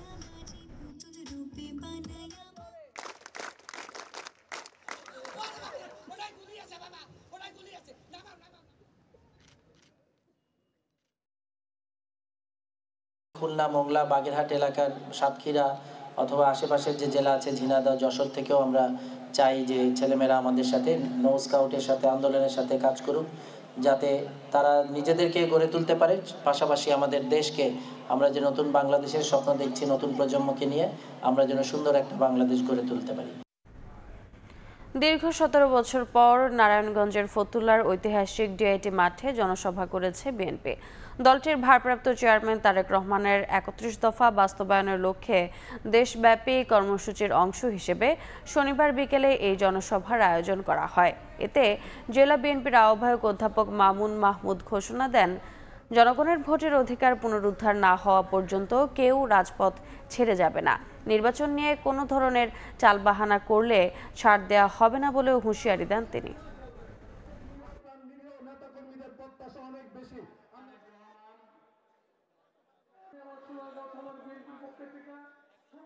আপনি একটি অনির্বাচিত সরকার, আপনাকে সময় দিব যৌক্তিক সময় পর্যন্ত, তারপরে যদি আবার নির্বাচনের ব্যবস্থা না করেন তাহলে আমরা কিন্তু রাজপথেই রয়েছি, রাজপথ থেকেই অবাধ নির্বাচনের দাবি আদায় করব ইনশাআল্লাহ। 1% হিস্সা না দিলেও পৌর কর হিসেবে চট্টগ্রাম সিটি কর্পোরেশনকে বছরে 45 কোটি থেকে বাড়িয়ে 100 কোটি টাকা দেওয়ার সিদ্ধান্ত নিয়েছে চট্টগ্রাম বন্দর কর্তৃপক্ষ। নৌপরিবহন মন্ত্রণালয় থেকে সম্মতি পাওয়ার পর এই সিদ্ধান্ত নিয়েছে বন্দর। বাড়তি পাওয়া 55 কোটি টাকা শিক্ষা এবং স্বাস্থ্যের পাশাপাশি নগরবাসীর বিনোদনে ব্যবহার হবে বলে জানিয়েছেন সিটি মেয়র। শাখাউত টিপুর ক্যামেরায় বিস্তারিত জানাচ্ছেন কমল দে। চট্টগ্রাম সিটি কর্পোরেশনকে পৌরকর হিসেবে আপাতত 100 কোটি টাকা দিতে বন্দরকে নির্দেশনা দিয়ে চিঠি পাঠিয়েছে নৌ পরিবহন মন্ত্রণালয়। অবশ্য বন্দরের পক্ষ থেকেই চিঠি দিয়ে এই টাকা দিতে মন্ত্রণালয়ের অনুমতি চাওয়া হয়েছিল। চট্টগ্রাম বন্দরের আয় থেকে 1% হিস্যার পাশাপাশি 1,40,77,000 বর্গফুট স্থাপনার জন্য বার্ষিক 160 কোটি টাকা পৌরকর দাবি করে প্রথমেই চিঠি দিয়েছিল সিটি কর্পোরেশন। সিটি কর্পোরেশনের একটা দাবির প্রেক্ষিতে ওরা প্রায় 115 কোটি টাকা আমাদের কাছে চেয়েছে। মন্ত্রণালয় থেকে অনুমতি পেয়েছি, তো এটা সহসায় আমরা আমাদের বোর্ডের সিদ্ধান্তক্রমে আমরা 100 কোটি টাকা পে করব। চলতি অর্থ বছরের ফেব্রুয়ারি পর্যন্ত সরকারি বেসরকারি হোল্ডিং মিলিয়ে মাত্র 154 কোটি 86 লাখ টাকা পৌরকর আদায় করেছে চট্টগ্রাম সিটি কর্পোরেশন। অথচ 2024-25 অর্থ বছরে সিটি কর্পোরেশনের বাজেট হয়েছে 1981 কোটি টাকার। প্রতি অর্থ বছরে প্রায় 1000 কোটি টাকা সরকারের কাছ থেকে বরাদ্দ পেয়ে আসছে সিটি কর্পোরেশন। যারা সেবাগ্রহীতা সিটি কর্পোরেশনের বিপিসি, কাস্টমস কর্তৃপক্ষ এবং আনুষঙ্গিক অন্যান্য যারা আছে প্রত্যেকেই যাতে বন্দর কর্তৃপক্ষের এই সিদ্ধান্তকে অনুসরণ করে সিটি কর্পোরেশনের প্রাপ্য ট্যাক্সগুলো পাওনাগুলো যাতে যথাসময়ে দিয়ে দেয়। আপাতত 100 কোটি টাকা পেয়ে সন্তুষ্ট হলো সিটি কর্পোরেশন। শেষ পর্যন্ত 160 কোটি টাকা আদায়ের অপেক্ষায় রয়েছে। তবে বন্দরের কাছ থেকে পাওয়া বাড়তি 55 কোটি টাকা শিক্ষা, স্বাস্থ্য খাত এবং নগরবাসীর বিনোদনে ব্যবহারের সিদ্ধান্ত নিয়েছে সিটি মেয়র। এটা শিক্ষা, স্বাস্থ্য খাত এবং অন্যান্য বিভিন্ন ধরনের জনগণের যে বিনোদনমূলক যে অংশগুলো আছে, পার্ক বলেন, ওয়াকওয়ে বলেন, এগুলোতে আমরা চিন্তা ভাবনা করছি এই টাকাগুলো কিছুটা ইনভেস্ট করতে। এই টাকাগুলো সবকিছু জনগণের জন্য ব্যয় করা হবে। পর্যায়ক্রমে কাস্টম হাউস, শিপিং কর্পোরেশন এবং বাংলাদেশ পেট্রোলিয়াম কর্পোরেশন থেকেও পৌরকর বাবদ ন্যায্য হিস্যা আদায়ের সিদ্ধান্ত নিয়েছেন সিটি মেয়র। বন্দরের মতো সরকারি অন্যান্য সেবাগ্রহীতা সংস্থাগুলো যথাযথ পৌরকর পরিশোধ করলে নাগরিক সুবিধা নিশ্চিত হবে এই নগরীর বাসিন্দাদের। কমল দে, সময় সংবাদ, চট্টগ্রাম। পূর্ববর্তী পাহাড়ি এলাকায় চলছে বিশুদ্ধ পানির তীব্র সংকট। অধিকাংশ স্থানে নেই নলকূপ, আর অল্প যে কটি আছে গ্রীষ্মকালে সেগুলো দিয়ে ওঠে না পানি। একমাত্র ভরসা পাহাড়ি ঝর্ণা। সেখান থেকে পানি সংগ্রহ করে বাসিন্দারা আক্রান্ত হচ্ছেন নানা রোগবালাইয়ে। বর্ষায় পাহাড়ি ঢলে দূষণ বেড়ে যায় ঝর্ণার পানিতে। স্থানীয়দের অভিযোগ, গভীর নলকূপ স্থাপনের পরিকল্পনা কাগজে কলমে নেওয়া হলেও হয় না বাস্তবায়ন। আবু সুফিয়ানের তোলা ছবিতে আলপনা বেগমের রিপোর্ট।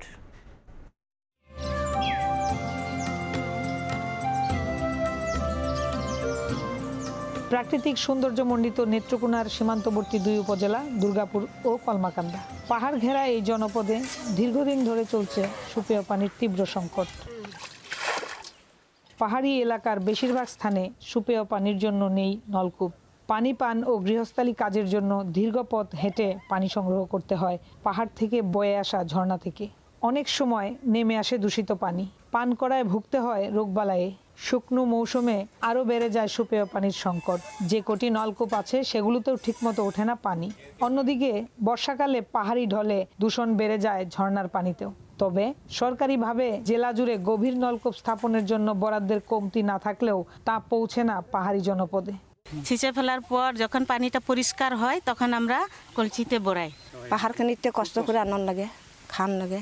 অনেক খরা, এর কোনো পানির জন্য অনেক কষ্ট হচ্ছে আমাদের। বাচ্চাগুলো খাইলে হজম করতে পারে না, তখন তারা একটু পেটের সমস্যা হয়। প্রশাসনিকভাবে তেমন আমাদের এলাকার মধ্যে কোনো কিছুই আসে না। পাহাড়ি এলাকায় সুপেয় পানির সংকট নিরসনে স্থায়ীভাবে প্রকল্প নেয়ার কাজ প্রক্রিয়াধীন বলে জানায় জনস্বাস্থ্য প্রকৌশল অধিদপ্তর। 750টি গভীর নলকূপের বরাদ্দ পেয়েছি। 20টি পাবলিক টয়লেট হবে সারা জেলাব্যাপী। কলমাকান্দা, দুর্গাপুরে 2টি মোবাইল ট্রিটমেন্ট প্ল্যান্ট তৈরি হবে। দুর্গাপুর ও কলমাকান্দায় ক্ষুদ্র নৃগোষ্ঠী সহ 5 লক্ষাধিক মানুষের বসবাস। আলপনা বেগম, সময় সংবাদ, নেত্রকোনা। ভোরের সময়ে এ ছিল আমার কাছে। পরবর্তী সংবাদগুলো জানাতে সঙ্গে থাকবেন শাখাওয়াত। ধন্যবাদ রোজা। মহাসড়কে দাপিয়ে বেড়াচ্ছে নিবন্ধন ও ফিটনেসবিহীন সিএনজি চালিত অটোরিকশা। অভিযোগ উঠছে প্রশাসনকে ম্যানেজ করেই চলাচল করে এসব যানবাহন। একই সঙ্গে ড্রাইভিং লাইসেন্স না থাকা চালকের বেপরোয়া গতিতে প্রায়ই ঘটছে দুর্ঘটনা। যত্রতত্র পার্কিংয়ের কারণে সৃষ্টি হয় তীব্র যানজট। তবে প্রয়োজনীয় ব্যবস্থা নেওয়ার কথা জানিয়েছে ট্রাফিক বিভাগ। রাশেদ আহমেদ খানের তথ্য ও ছবিতে রিপোর্ট। হবিগঞ্জের সড়কে চলাচল করে হাজার হাজার সিএনজি চালিত অটোরিকশা। অধিকাংশ অটোরিকশার নেই নিবন্ধন ও ফিটনেস। অভিযোগ উঠেছে অসাধু কর্মকর্তাদের ম্যানেজ করে জেলা জুড়ে দাপিয়ে বেড়াচ্ছে এসব যানবাহন। এমনকি উচ্চ আদালতের রায়কে উপেক্ষা করে চলছে মহাসড়কেও। অনেক চালকের নেই ড্রাইভিং লাইসেন্স। অদক্ষ চালকদের বেপরোয়া গতির কারণে প্রায়ই ঘটছে দুর্ঘটনা। নিয়ম না মেনে যত্রতত্র অটোরিকশা পার্কিং করায় তৈরি হয় তীব্র যানজট। ভোগান্তিতে পড়তে হয় স্থানীয়দের। এগুলোর জন্য বেশি অ্যাক্সিডেন্ট হইতেছে। নিঃশ্বাস ফেলতে পারে না, গাড়ি এদিকে যাও এদিকে যাও। বেপরোয়া চলাফেরার কারণে অ্যাক্সিডেন্টও বেশি হইতেছে। নিবন্ধন ও ফিটনেসবিহীন যানবাহনের বিরুদ্ধে ব্যবস্থা নেওয়ার কথা জানিয়েছে ট্রাফিক বিভাগ। যে গাড়িগুলো রেজিস্ট্রেশন মেয়াদ শেষ হয়ে গেছে, ফিটনেসের মেয়াদ শেষ হয়ে গেছে, সেই গাড়িগুলো ধরে আমরা প্রতিনিয়ত মামলা দিচ্ছি। আর যে গাড়িগুলোর কাগজপত্র সঙ্গে নাই সেগুলো আমরা এখানে আটক করতেছি এবং আটক করার সঙ্গে সঙ্গে আমরা সেগুলোকে জরিমানা করে এখান থেকে আমরা তাদেরকে ছেড়ে দিচ্ছি। ট্রাফিক বিভাগের তথ্য মতে হবিগঞ্জে বৈধ অবৈধ মিলিয়ে অন্তত 30,000 সিএনজি চালিত অটোরিকশা চলাচল করে। সময় সংবাদ, হবিগঞ্জ। অ্যালটেক অ্যালুমিনিয়াম, গড়ে উঠছে আগামী শহর। কিশোরগঞ্জের পাগলা মসজিদের 11টি দানবাক্স খুলে এবার মিলেছে 9,17,80,000 টাকা। আছে স্বর্ণালংকার ও বিদেশি মুদ্রাও। গণনায় অংশ নেন শিক্ষার্থী, ব্যাংক কর্মকর্তা সহ 350-রও বেশি মানুষ। জেলা প্রশাসন জানিয়েছে দানের টাকায় নির্মিত হচ্ছে বহুতল মসজিদ কমপ্লেক্স।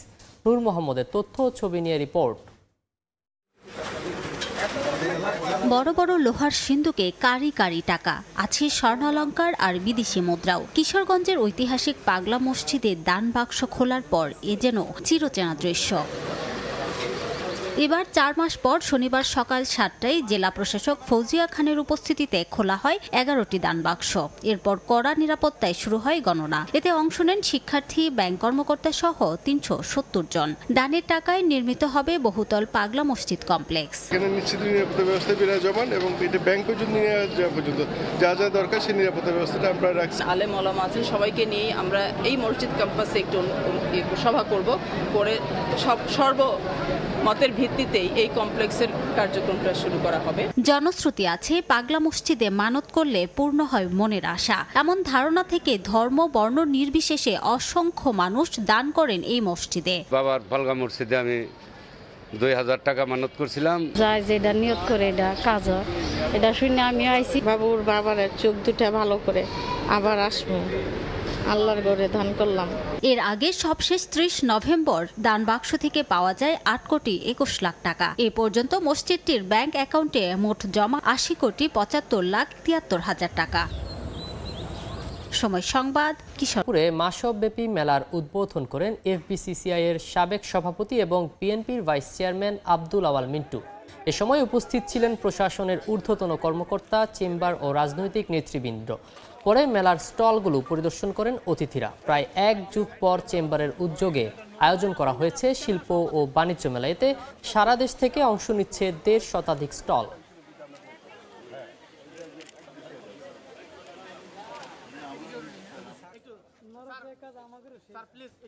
এবার ঈদ উল ফিতরের টানা ছুটিতে মৌলভীবাজারের সব পর্যটন স্পটে পর্যটকদের উপচে পড়া ভিড় ছিল। পর্যটন ব্যবসায়ীদের তথ্য মতে গত 10 বছরের মধ্যে এবার আশানুরূপ ব্যবসা হয়েছে। তবে এই অঞ্চলের পর্যটন শিল্পে তেমন উন্নয়ন না হওয়ায় ক্ষোভ জানিয়েছেন পর্যটক সংশ্লিষ্টরা। শাহ ওলিদুর রহমানের পাঠানো তথ্য ও মোহাম্মদ ইয়ারুপ আহমেদের ছবি নিয়ে রিপোর্ট। ঈদ উল ফিতরের টানা ছুটিতে মৌলভীবাজারে ভিড় করেন ভ্রমণ পিপাসুরা। চা বাগান, লাউয়াছড়া জাতীয় উদ্যান সহ বিভিন্ন পর্যটন স্পটে পরিবার পরিজন নিয়ে বেড়াতে আসেন পর্যটকরা। পর্যটকদের উপস্থিতির সঙ্গে পর্যটন ব্যবসায়ীদের ছিল ব্যস্ততা। জেলার সব হোটেল, মোটেল, রিসোর্ট ও কটেজ ছিল পরিপূর্ণ। পরিবহন, মণিপুরি মার্কেট, এমনকি খাবার হোটেলগুলোতে প্রত্যাশার চেয়ে বেশি ব্যবসা হয়েছে বলে জানান ব্যবসায়ীরা। অনেকে বলছেন গত 10 বছরের মধ্যে এবারই আশানুরূপ ব্যবসা হয়েছে। প্রচুর পর্যটকরা আসায় আমরা আমাদের যে রমজান মাসের যে আসলে আমাদের লসটি ছিল সেই লসটি আমরা পুষিয়ে উঠতে পেরেছি। 10 বছরের মধ্যে এত ভালো একটা সিচুয়েশন আমরা পাইনি যেটা আমাদের এই বছরের মধ্যে হয়েছে। সংশ্লিষ্টরা বলছেন জেলার পর্যটন শিল্প বিকাশে আরও আধুনিকায়ন দরকার। যে স্পটগুলো আছে পর্যটকদের দাবি যে স্পটগুলোতে আমরা যাচ্ছি সেগুলো আসলে আরেকটু আধুনিকায়ন করা দরকার। এই ধারা যদি অব্যাহত থাকে তাহলে পর্যটন ব্যবসাটা আবার ঘুরে দাঁড়াবে বলে আমরা বিশ্বাস করি। এদিকে এমন পর্যটন সমাগমের জন্য জেলার অর্থনৈতিক অবস্থার উন্নতি হচ্ছে বলে জানায় উপজেলা প্রশাসন। পয়সাটা সকলের কাছেই কিন্তু পৌঁছাচ্ছে, এটা নিশ্চয়ই অর্থনীতির জন্য খুবই চমকপ্রদ এবং সম্ভব। পর্যটন সেবা সংস্থার তথ্য মতে মৌলভীবাজারে 1.5 শতাধিক হোটেল, মোটেল, গেস্ট হাউস ও রিসোর্ট রয়েছে। আর গত ঈদ মৌসুমে 50,000-এর বেশি পর্যটক এই জেলায় ভ্রমণ করেন। ইরানের মধ্যে পরোক্ষ আলোচনা হয়েছে ওমানে। পারমাণবিক কর্মসূচি ও নিষেধাজ্ঞা ইস্যুতে কয়েক দফা বার্তা বিনিময়ের মাধ্যমে শেষ হয়েছে প্রথম পর্বের আলোচনা। দুপক্ষই সমঝোতায় পৌঁছাতে আগ্রহ দেখিয়েছে বলে জানিয়েছেন ইরানের পররাষ্ট্রমন্ত্রী। এই আলোচনাকে ইতিবাচক ও গঠনমূলক বলে এক বিবৃতিতে উল্লেখ করেছে হোয়াইট হাউস।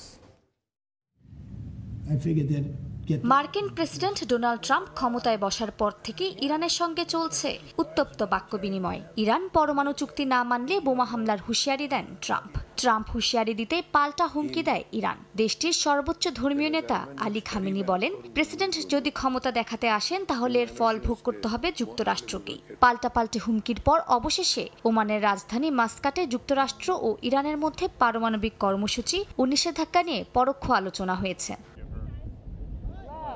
মাস্কাটে যুক্তরাষ্ট্রের প্রতিনিধি স্টিভ উইটকফ ও ইরানের পররাষ্ট্রমন্ত্রী আব্বাস আরাকচি আলাদা কক্ষে অবস্থান করেন। ওমানের মধ্যস্থতায় প্রায় 2.5 ঘন্টার এই আলোচনায় দুই পক্ষের মধ্যে কয়েক দফা বার্তা আদান প্রদান হয়। আলোচনা শেষে ইরানের রাষ্ট্রীয় টেলিভিশনে দেয়া বক্তব্যে আরাকচি জানান, প্রথম পর্বের আলোচনায় দুই পক্ষই সমঝোতায় পৌঁছাতে আগ্রহ দেখিয়েছে। আগামী 19 এপ্রিল দ্বিতীয় পর্বের আলোচনার সম্ভাবনা রয়েছে বলে জানান তিনি। তবে স্থান ও বিষয়ভিত্তিক কাঠামো এখনও চূড়ান্ত হয়নি বলে জানান ইরানের পররাষ্ট্রমন্ত্রী। তবে তিনি যুক্তরাষ্ট্রের সদিচ্ছা নিয়ে সন্তুষ্টি প্রকাশ করেছেন। আলোচনা শেষ পর্যায়ে ওমানের পররাষ্ট্রমন্ত্রী বদর আল বুসাইদের উপস্থিতিতে আরাকচি ও উইটকফ কয়েক মিনিট কথা বলেন।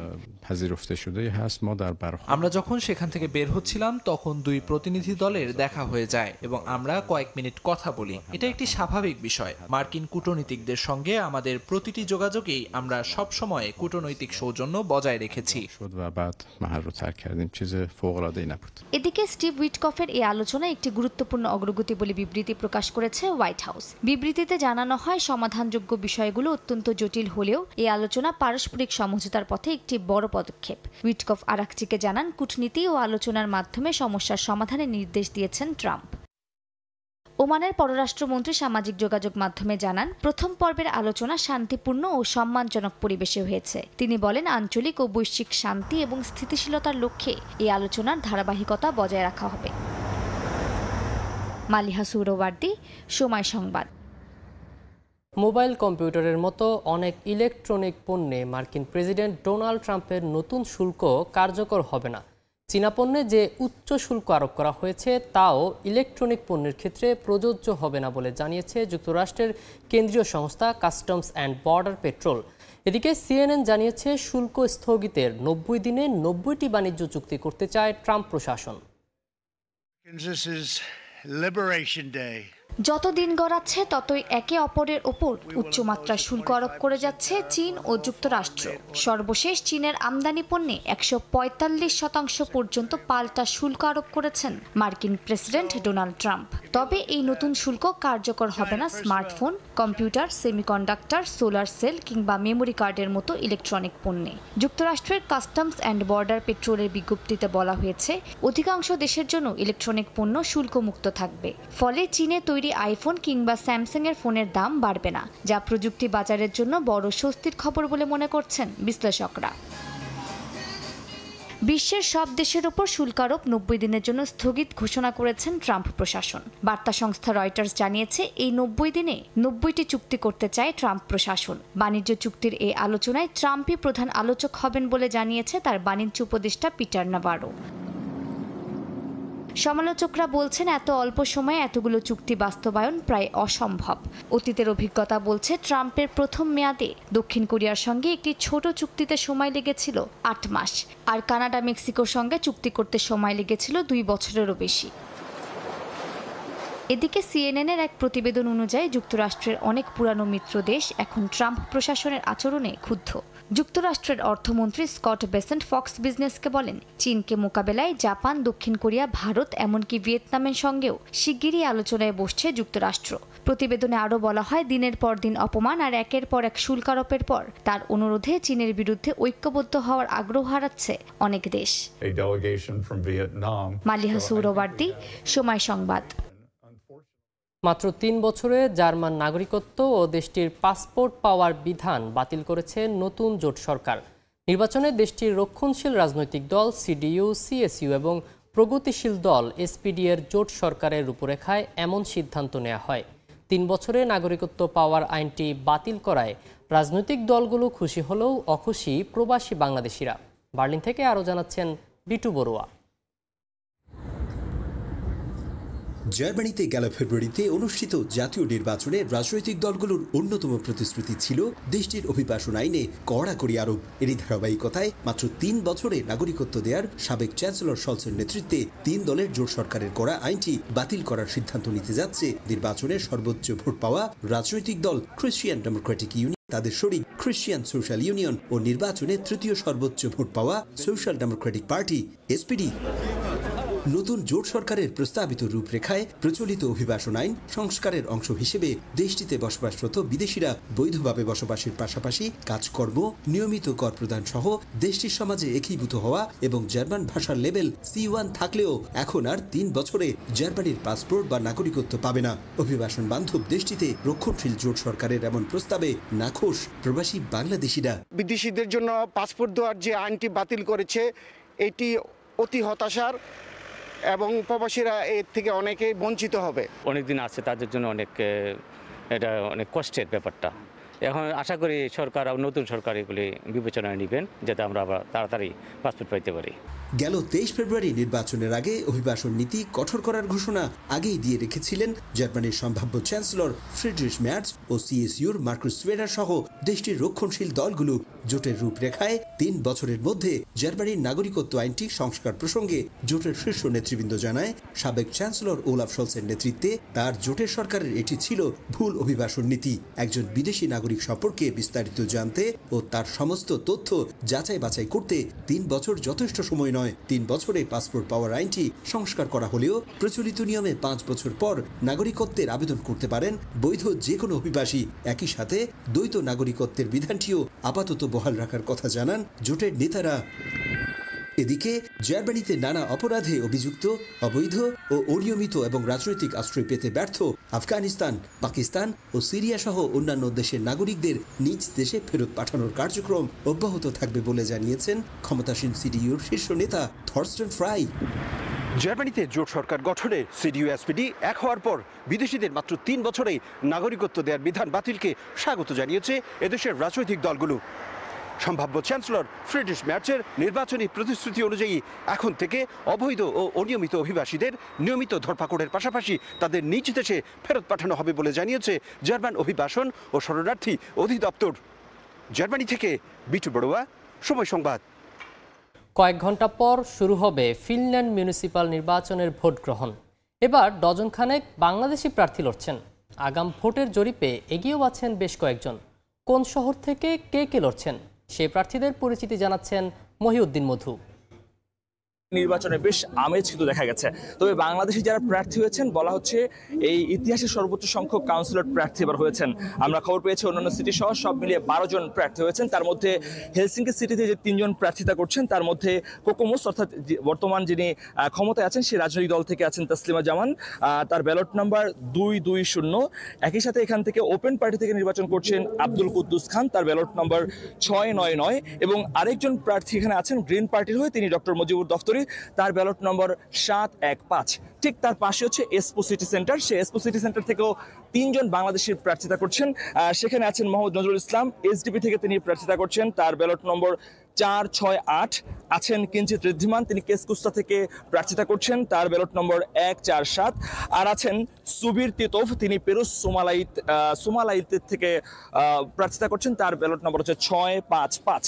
এই দুটি বড় শহরে বেশি প্রার্থী হয়েছে, অর্থাৎ 6 জন প্রার্থী আমরা দেখতে পেয়েছি। বাংলাদেশে এর বাইরেও অন্যান্য সিটিতে আরো 6 জন প্রার্থী রয়েছে, যেমন কেরাবা সিটি থেকে একজনের প্রার্থিতা করছেন তিনি শামসুল আলম, তিনি ভাসেমিস্তা থেকে অর্থাৎ লেফট উইং থেকে তিনি প্রার্থিতা করছেন, তার মিউনিসিপ্যাল ইলেকশনের প্রার্থিতা নাম্বার হচ্ছে 104 এবং রিজিওনালে 2103। এছাড়াও পিয়েতার সারি সিটি থেকে 2 জন প্রার্থিতা করছেন এবং 2 জনই কিন্তু সুইডিশ পিপলস পার্টি থেকে প্রার্থিতা করছেন। একজনের নাম রিয়াজ হাওলাদার, তার প্রার্থিতা নম্বর হচ্ছে 19। আর সৈয়দ মাহমুদ হাসান, তিনি সুইডিশ পার্টি থেকে, তার প্রার্থিতা নম্বর হচ্ছে 18। এর পাশাপাশি তাম্পরে সিটি, বাংলাদেশিদের জন্য খুব আলোচিত একটা সিটির নাম তাম্পরে সিটি, সেখানে একজন প্রার্থী রয়েছেন SM শফিকুল আলম, তিনি গ্রিন পার্টির হয়ে নির্বাচন করছেন, তার প্রার্থিতা নাম্বার হচ্ছে 291। এছাড়া কোকল্লা সিটি থেকে মাসুক করিম নামে এসডিপি থেকে একজন প্রার্থিতা নির্বাচন করছেন, তার প্রার্থী নাম্বার হচ্ছে 39 এবং রিজিওনাল যিনি প্রার্থিতা করছেন তার নাম্বার হচ্ছে 2096। এছাড়া লাপ্রান্তা সিটি থেকে কোকোমোসের আরেকজন প্রার্থী রয়েছেন, তার নাম দিদার হোসেন, তিনি রিজিওনাল এবং হচ্ছে কাউন্সিলর দুটি প্রার্থিতাই করছেন, তার 140 এবং 2255 তার প্রার্থিতা নাম্বার। তবে এই যে 12 জন প্রার্থিতা করছেন তারা কিন্তু একজন আরেকজনের প্রতিদ্বন্দ্বী নন, অর্থাৎ এখান থেকে চাইলে 12 জনেরই কিন্তু কাউন্সিলর হওয়ার সুযোগ রয়েছে। একই সিটি থেকে যারা প্রতিনিধিত্ব করছেন তারাও কিন্তু 3 জনই প্রার্থী অর্থাৎ মনোনয়ন পেয়েছেন যারা, তারা 3 জনই কিন্তু এখানে কাউন্সিলর হওয়ার সুযোগ রয়েছে। সুতরাং বাংলাদেশি কমিউনিটি যারা আছেন তারা ভোট দিবেন, কারণ প্রায় 20,000-এর মতো বাংলাদেশি এখানে বসবাস করছেন, 2 বছরের বেশি যারা বসবাস করছেন এবং যারা নির্দিষ্ট স্থানে 60 দিনের বেশি বসবাস করছেন তারা কিন্তু ভোট দিতে পারবেন। 14 থেকে 16 তারিখ বোঝা যাবে কে কোন জায়গা থেকে কাউন্সিলর হচ্ছেন এবং বাংলাদেশের মুখ উজ্জ্বল কিংবা এখানকার বাংলাদেশিদের জন্য যারা কাজ করবেন তাদেরকে আমরা সেই বিষয়টি জানাতে পারবো। মহিউদ্দিন মথু, হেলসিঙ্কি, ফিনল্যান্ড, সময় সংবাদ। সুইডেনে কূটনৈতিক মহলের অংশগ্রহণে বাংলাদেশের স্বাধীনতা ও জাতীয় দিবস উদযাপন করা হয়েছে। স্টকহোমের এক 5 তারকা হোটেলে আয়োজিত এই অনুষ্ঠানে অংশ নেন সুইডিশ সরকারের উচ্চ পর্যায়ের কর্মকর্তা, পার্লামেন্ট সদস্য, বিভিন্ন দেশের রাষ্ট্রদূত ও আন্তর্জাতিক সংস্থার প্রতিনিধিরা। জাতীয় সঙ্গীত পরিবেশনের মাধ্যমে শুরু হওয়া এই আয়োজনে তুলে ধরা হয় বাংলাদেশের ইতিহাস, ঐতিহ্য, সংস্কৃতি, পর্যটন এবং বিনিয়োগ সম্ভাবনার নানা দিক। শ্রদ্ধার সঙ্গে মহান মুক্তিযুদ্ধে শহীদদের আত্মত্যাগ স্মরণ করা হয় এবং নতুন বাংলাদেশের সাম্প্রতিক উন্নয়নের চিত্র তুলে ধরা হয়। আয়োজনের প্রদর্শনী কর্নারে তুলে ধরা হয় বাংলাদেশের ঐতিহ্যবাহী পণ্য, সাজসজ্জা এবং সংস্কৃতি।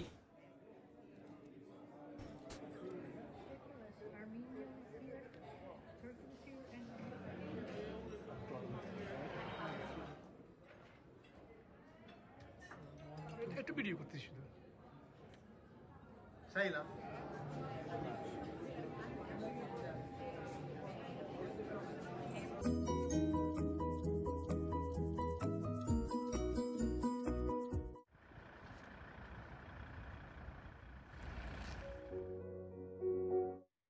কাতারের রাজধানী দোহায় বাংলাদেশের স্বাধীনতা এবং জাতীয় দিবস পালনে সংবর্ধনা অনুষ্ঠানের আয়োজন করা হয়। কাতারে নিযুক্ত বাংলাদেশের রাষ্ট্রদূত মোহাম্মদ নজরুল ইসলাম দোহা শেরাটন হোটেলে স্থানীয় উচ্চপদস্থ ব্যক্তি, রাষ্ট্রদূত এবং কূটনীতিকদের সম্মানে এই সংবর্ধনার আয়োজন করেন। অনুষ্ঠানে প্রধান অতিথি হিসেবে উপস্থিত ছিলেন কাতারের ধর্ম বিষয়ক মন্ত্রী গানিম বিন শাহিন বিন গানিম আল গানিম।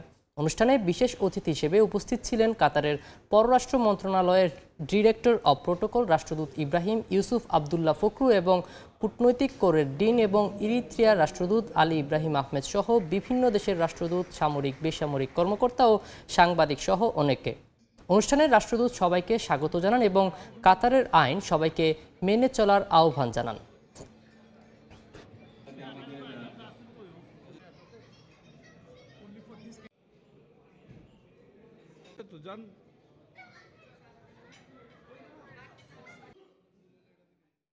Is it yours?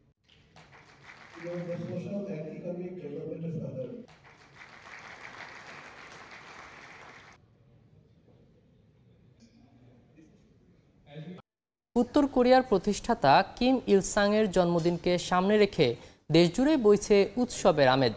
চলছে নানা উদযাপন। এরই অংশ হিসেবে দেশটির রাজধানী পিয়ংইয়ংয়ে অনুষ্ঠিত হয়েছে চিনির তৈরি ভাস্কর্যের প্রদর্শনী।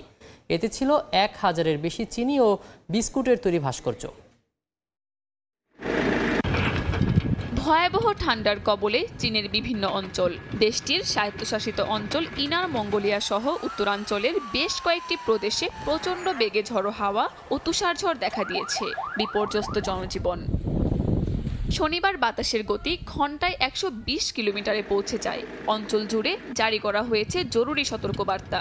এছাড়া বালুঝড়ের তাণ্ডবে ক্ষতিগ্রস্ত হয়েছে Xinjiang, inner Mongolia, Ningxia, Gansu, Shanxi, Hebei সহ বেশ কয়েকটি প্রদেশ। জরুরি প্রয়োজন ছাড়া ঘরের বাইরে না যাওয়ার পরামর্শ দিয়েছে দেশটির আবহাওয়া দফতর। ব্যাহত হয়েছে যান চলাচলও। তুষারঝড় আরও বেশ কয়েকদিন অব্যাহত থাকতে পারে বলে পূর্বাভাস দিয়েছে চীনের আবহাওয়া বিভাগ। বৈরী আবহাওয়ার কারণে কৃষি ক্ষেত্রেও পড়েছে বিরূপ প্রভাব। তুষারঝড় ও ঠান্ডা কৃষি উৎপাদনে প্রভাব ফেলছে। বিশেষ করে সবজি উৎপাদন ও পশু খামার রক্ষায় গ্রিনহাউস ও শেডগুলোর সংরক্ষণ অত্যন্ত জরুরি হয়ে পড়েছে। তবে বসন্তের এই ঠান্ডা হাওয়া যেমন হঠাৎ আসে, তেমন দ্রুত বিদায়ও নেয়। এর আগে শনিবার চীনের আবহাওয়া দফতর 5টি সতর্কবার্তা জারি করে। তারা জানায় অঞ্চল জুড়ে বালুঝড়, প্রবল বৃষ্টি, তুষারঝড় ও তীব্র বজ্রঝড় দেখা দেবে। শনিবার সেই সতর্কতা আরও বাড়িয়ে কমলা সতর্কতা জারি করা হয় তীব্র বাতাস ও তুষারঝড়ের কারণে। আবহাওয়া পরিস্থিতি আরও খারাপের দিকে যাচ্ছে বলে জানিয়েছে দেশটির আবহাওয়া দফতর। কাকুলি আখতার, সময় সংবাদ। দর্শক, এতক্ষণ দেখছিলেন শক্তিশালী তুষারঝড় ও তীব্র বাতাসে বিপর্যস্ত চীনের উত্তরাঞ্চলের বিভিন্ন এলাকার খবর। উত্তর কোরিয়ার প্রতিষ্ঠাতা কিম ইল সাংয়ের জন্মদিনকে সামনে রেখে দেশজুড়ে বইছে উৎসবের আমেজ। চলছে নানা উদযাপন। এরই অংশ হিসেবে দেশটির রাজধানী পিয়ংইয়ংয়ে অনুষ্ঠিত হয়েছে চিনির তৈরি ভাস্কর্যের প্রদর্শনী। এতে ছিল 1000-এর বেশি চিনি ও বিস্কুটের তৈরি ভাস্কর্য।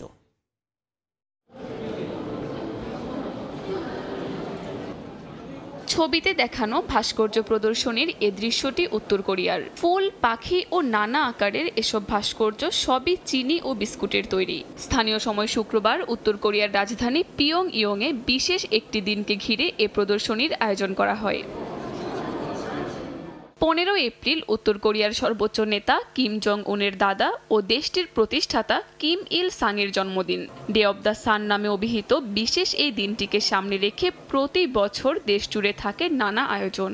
যদিও এবছরের উৎসবকে বলা হয়েছে সিগনিফিক্যান্ট এপ্রিল হলিডে। এরই অংশ হিসেবে 9 থেকে 11 এপ্রিল পর্যন্ত ভাস্কর্য প্রদর্শনীর আয়োজন করা হয় পিয়ংইয়ংয়ের চংরিও রেস্তোরাঁয়।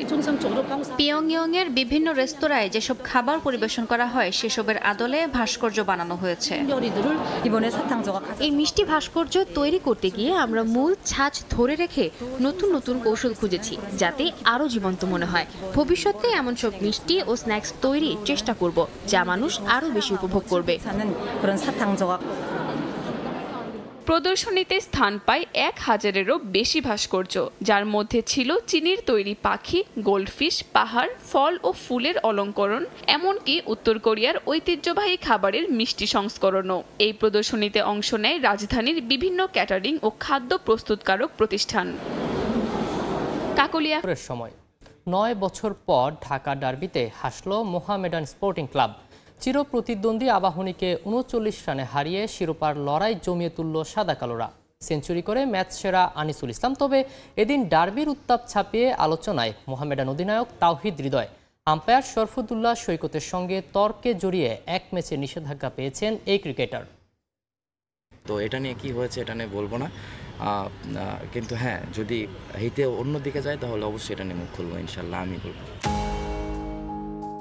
কি নিয়ে মুখ খোলার ইঙ্গিত দিলেন হৃদয়। আইসিসির এলিট আম্পায়ার শরফুদ্দুল্লাহ সৈকতের সঙ্গে তার দ্বন্দ্বের শুরুটাই বা কোথায়? ঘটনার প্রেক্ষাপট ঢাকা ডার্বির আবাহনীর ইনিংসের 8ম ওভার। এবাদত হোসেনের বল মোহাম্মদ মিথুনের প্যাডে লাগে। আম্পায়ার তানভীর আউটের আবেদনে সাড়া না দেওয়ার পরেই যত বিপত্তি। ওই সময়ে লেগ আম্পায়ারের দায়িত্বে থাকা শরফুদ্দুল্লাহ সৈকতের সঙ্গে তর্কে জড়ান মোহামেডান অধিনায়ক হৃদয়। সতীর্থরা তা থামানোর চেষ্টা করলেও হৃদয়কে শান্ত করা যায়নি। এই ক্রিকেটার অবশ্য ওখানেই থামলেন না। ম্যাচ শেষে সংবাদ সম্মেলনে বিতর্কের আগুনে ঢাললেন ঘি। ভুলটা স্বীকার করা উচিত। আমি যদি ভুল করে আমি স্বীকার করব, কিন্তু আপনি ভুলটা স্বীকার না করে আপনি যদি মনে করেন যে না এটা ভুল না, তাহলে এটা হয় না। সে অবশ্যই তাকে আমরা রেসপেক্ট করি, সে ইন্টারন্যাশনাল আম্পায়ার, আমরাও ইন্টারন্যাশনাল প্লেয়ার। তো এখানে যারা ছিল আজকে ম্যাক্সিমাম ইন্টারন্যাশনাল প্লেয়াররাই খেলছে। তো এরকম বড় ম্যাচে একটা দুইটা ভুল ডিসিশন অনেক কিছু বড় একটা ব্যবধান তৈরি করে দিতে পারে। ডিপিএলে পরের ম্যাচ খেলতে পারবেন না মোহামেডান অধিনায়ক। সাথে যোগ হয়েছে ডিমেরিট পয়েন্টও। 40,000 টাকা জরিমানা করা হয়েছে বোলার এবাদত হোসেনকেও।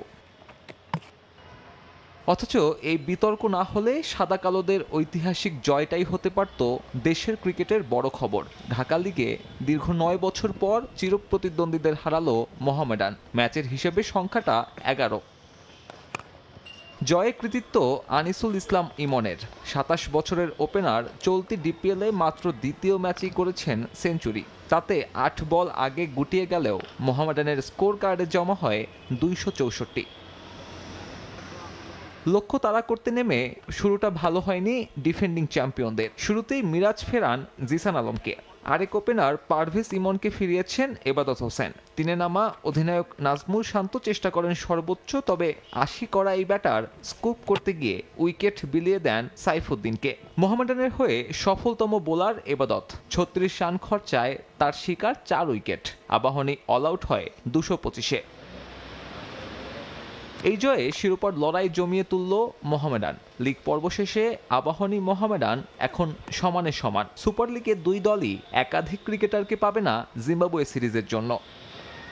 সাব্বির মিথুন, সময় সংবাদ, ঢাকা। ক্রিকেটের পর ফুটবলেও দারুণ দিন কাটিয়েছে মোহামেডান। সুলেমান দিয়াবাতের জোড়াগুলোয় বসুন্ধরা কিংসকে 2-1 ব্যবধানে হারিয়েছে সাদা কালোরা। এ জয়ে প্রিমিয়ার লিগের শীর্ষস্থান আরও মজবুত করল আলফাজ আহমেদের দল।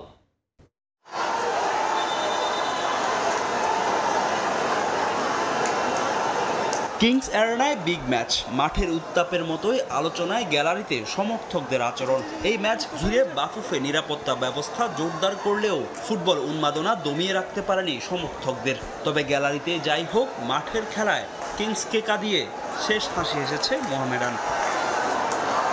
যদিও এদিন ম্যাচের শুরু থেকে সমানে সমান লড়েছে দুদল। 18 মিনিটে ডিবক্সের বাইরে তালগোল পাকিয়ে ফেলেন কিংসের গোলরক্ষক শ্রাবণ ও ডিফেন্ডার দাসিয়াল এলিস। সেখান থেকে বল পেয়ে ভুল করেননি মোহামেডান অধিনায়ক। দলকে লিড এনে দেন সুলেমান দিয়াবাতে। গোল খেয়ে যেন তেতে উঠে বিপিএলের ডিফেন্ডিং চ্যাম্পিয়নরা। 25 মিনিটে সোহেল রানা জুনিয়রের নেওয়া শট মোহামেডান গোলরক্ষক ঠেকিয়ে দিলেও ফিরতি শটে বল জালে জড়িয়ে স্বাগতিকদের সমতায় ফেরান রাকিব হোসেন। 1-1 গোলের ড্রয়ে শেষ হয় প্রথমার্ধের খেলা। ম্যাচের 48 মিনিটে 10 জনের দলে পরিণত হয় কিংস। ইমানুয়েল সান্ডেকে ফাউল করে দ্বিতীয় হলুদ কার্ড দেখে মাঠ ছাড়েন রিমন হোসেন। 66 মিনিটে মাঠে 3 পরিবর্তন আনেন কিংস কোচ ভ্যালোরি তিতা। তাতেও ভাগ্য বদলায়নি কিংসের। 68 মিনিটে শট লক্ষ্য রাখতে পারেননি রিয়াল একাডেমির প্লেয়ার লেসকানো।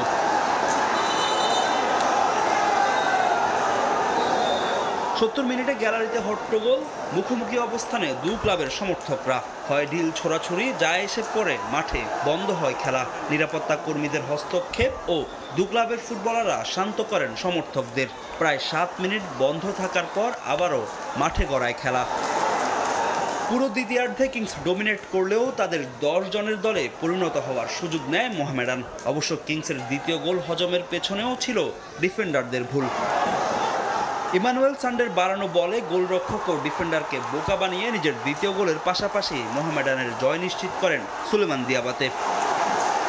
কিংস অ্যারেনায় পাওয়া 3 পয়েন্ট নিয়ে সন্তুষ্ট হলেও মাঠে সমর্থকদের আচরণে ক্ষোভ প্রকাশ করেছেন মোহামেডান অধিনায়ক। Kings supporter they behave very bad. This is not the first time. এটা নতুন নয়। এই মাঠে খেলতে এলেই আমাদের এমন পরিস্থিতির মুখে পড়তে হয়। সমর্থকদের এমন আচরণ কাম্য নয়। তারা আমাদের খেলায় বাধা সৃষ্টি করে। তবে আমরা যে 3 পয়েন্ট পেয়েছি তাতেই সন্তুষ্ট। আমরা শিরোপার দৌড়ে অনেকটা এগিয়ে গেছি। আবাহনীর বিপক্ষেও এই জয়ের ধারা ধরে রাখতে চাই। বরাবরই আমরা এখানে যে পরিস্থিতির শিকার হচ্ছি আপনারা দেখতে পাচ্ছেন। তারপর আমরা ফুটবলের সব কিছু মেনে নিয়ে আমরা খেলতে এসেছি। ইনশাআল্লাহ দিন শেষে আমাদের জয় হয়েছে। এই জয়ে 11 ম্যাচে 30 পয়েন্ট নিয়ে বাংলাদেশ প্রিমিয়ার লিগ ফুটবলের শিরোপার দৌড়ে আরও এক ধাপ এগিয়ে গেল মোহামেডান। অন্যদিকে কাগজে কলমে টিকে থাকলেও শিরোপার রেস থেকে অনেকটাই ছিটকে গেছে বসুন্ধরা কিংস। ফাহিম ইসলাম, সময় সংবাদ, ঢাকা। পিছিয়ে গেল বাংলাদেশ ক্রিকেট লিগের এবারের আসর। দেশের ক্রিকেট ব্যস্ততা আর ভেন্যু সংকটের কারণে এমন সিদ্ধান্ত নিয়েছে বিসিবি। মে মাসের পরিবর্তে জুনের 15 তারিখ শুরু হবে দেশের প্রথম শ্রেণীর ক্রিকেট টুর্নামেন্ট। একের পর এক টুর্নামেন্ট আর সিরিজে ব্যস্ত সময় পার করছে বাংলাদেশের ক্রিকেটাররা। ব্যস্ত সূচির কারণে বিশ্রামের সুযোগও হচ্ছে না। ঢাকা প্রিমিয়ার লিগ শেষ হতে না হতেই ব্যস্ততা শুরু বাংলাদেশ ক্রিকেট লিগের। তবে ভেন্যু সংকটের কারণে বিসিএল এর সূচি নিয়ে দেখা দিয়েছে জটিলতা। সব মিলিয়ে বাংলাদেশ ক্রিকেট লিগ পেছানোর সিদ্ধান্ত নিয়েছে বিসিবি। মে মাসে টুর্নামেন্ট শুরু হওয়ার কথা থাকলেও এখন তা পিছিয়ে নেওয়া হয়েছে 15 জুন।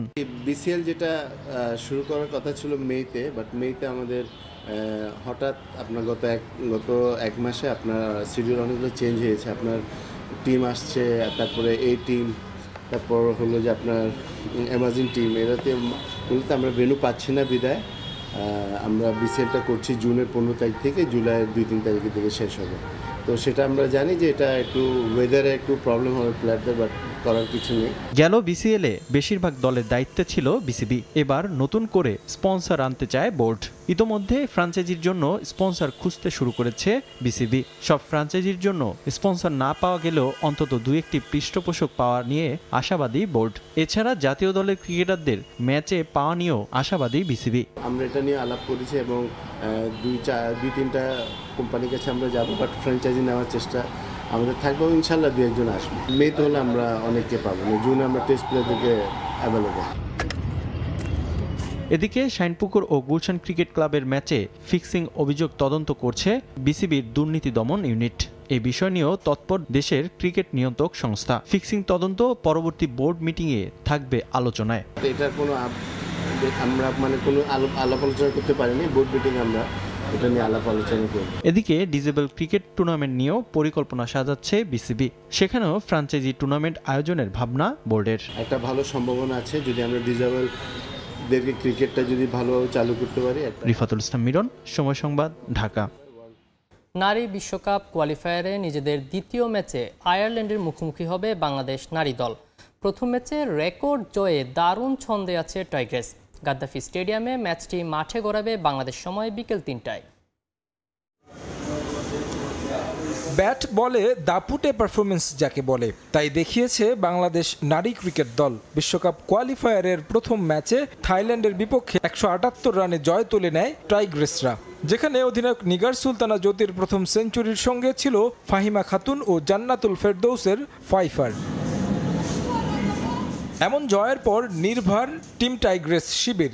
যদি কিন্তু না রেখে বিশ্বকাপের মূল পর্বে জায়গা নিশ্চিত করতে হলে অবশ্য বাংলাদেশকে জিততে হবে আরও 3 ম্যাচ। তাই এখনই স্বস্তিতে থাকতে পারছে না সারোয়ার ইমরান শিষ্যরা। নিজেদের দ্বিতীয় ম্যাচে প্রতিপক্ষ আয়ারল্যান্ড। ওয়ানডে ফরম্যাটে দুই দল মুখোমুখি হয়েছে 5 ম্যাচে, যার সবকটিতেই জয় নিয়ে ফিরেছে জ্যোতিরা। এই ম্যাচেও পরিষ্কার ফেভারিট লাল সবুজের প্রতিনিধিরা। র্যাঙ্কিংয়েও 4 ধাপ এগিয়ে বাংলাদেশ। জ্যোতিরা আছে 6 নম্বরে আর আইরিশদের অবস্থান 11তে। গেল ম্যাচে ইসমা তানজিম ছাড়া রান পেয়েছেন বাকিরা। তার জন্য এই ম্যাচে চ্যালেঞ্জ থাকবে রানে ফেরার। টাইগ্রেসদের হয়ে প্রথম সেঞ্চুরিয়ান ফারজানা হক গেল ম্যাচে দেখা পেয়েছেন 50-র। সবচেয়ে আশার ব্যাপার অধিনায়ক নিগার সুলতানা জ্যোতির উড়ন্ত সেঞ্চুরি। 126 স্ট্রাইক রেটে ব্যাট করেছেন টাইগ্রেস অধিনায়ক। 80 বলে করেছেন 101। ব্যাট হাতে অন্যতম ভরসা রাখছেন অভিজ্ঞ শারমিন আক্তার সুপ্তাও। অপরাজিত ছিলেন 94 রানে। আয়ারল্যান্ডের বিপক্ষেও তাদের উপর থাকবে গুরু দায়িত্ব। তাছাড়া বল হাতেও রেকর্ড গড়েছেন ফাহিমা ও জান্নাতুল। 2 স্পিনার নিয়েছেন 5 উইকেট করে। আইরিশদের বিপক্ষে বল হাতে দায়িত্ব থাকবে তাদের উপরও। তাছাড়া পেসার মারুফার সঙ্গে নাহিদাও দেখাচ্ছেন ছন্দ। গুরুত্বপূর্ণ ম্যাচে আইরিশদের হালকাভাবে নেয়ার সুযোগ নেই। রানের মধ্যে আছে গ্যারি লুইস এবং অ্যামি হান্টার। টাইগ্রেস বোলারদের চ্যালেঞ্জ জানাতে প্রস্তুত তারাও। একই সঙ্গে বোলিংয়ে আছেন ওরলা ও মাগুয়ের। এখন দেখার বিষয় জ্যোতি বাহিনী জয়ের ধারা অব্যাহত রাখতে পারে কিনা। তারেক হাসান শিমুল, সমারোহ। বিভিন্ন জাতের ফুলে প্রকৃতি যেন সেজেছে নতুন রূপে। পাহাড়ি সব ফুলের মাঝেও চেরি, ড্যাফোডিল, টিউলিপই যেন রাজত্ব করছে প্রকৃতিতে। প্রবাসী বাংলাদেশিরাও এমন দিনগুলো দারুণ উপভোগ করছেন। আয়ারল্যান্ড থেকে সৈয়দ জুয়েলের রিপোর্ট।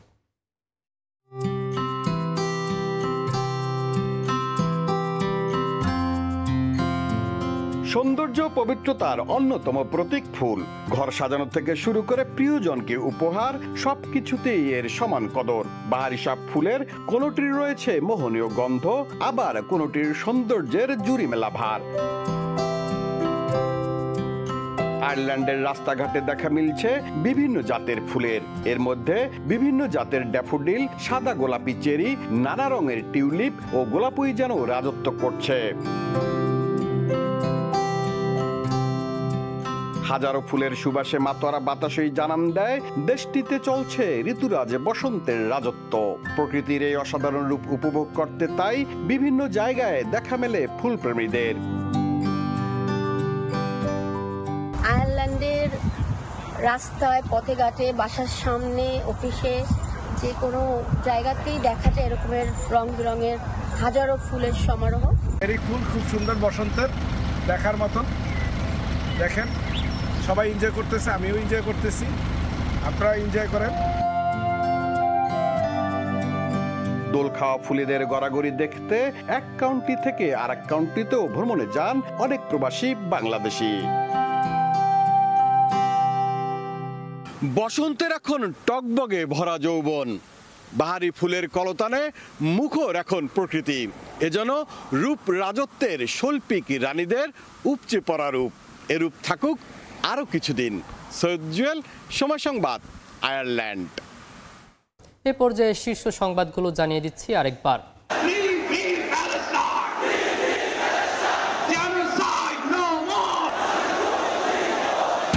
ফিলিস্তিনের স্বাধীনতা চেয়ে লাখো মানুষের মোনাজাত। মার্চ ফর গাজায় জনসমুদ্র ঢাকা। গণহত্যার বিচার সহ 5 দাবি। মুসলিম বিশ্বকে ইসরায়েলের সঙ্গে সম্পর্ক ছিন্নের আহ্বান। ডিসেম্বর থেকে জুনের মধ্যে নির্বাচন করতে সংস্কার এগিয়ে নেওয়ার তাগিদ প্রধান উপদেষ্টার। মের মধ্যে দলগুলোর সঙ্গে আলোচনা শেষ করতে চায় জাতীয় ঐকমত্য কমিশন।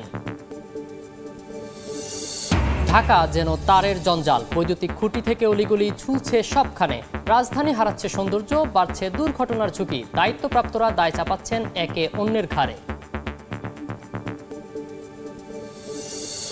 নতুন দেশ গড়ার বার্তা নিয়ে আসছে এবারের বৈশাখ। নববর্ষ বরণে চলছে শেষ মুহূর্তের প্রস্তুতি। রাজধানীর বিপণী বিতানগুলোতে পাহাড়ি পণ্যের পসরা। পাহাড়ে বৈশাখীর হাওয়া।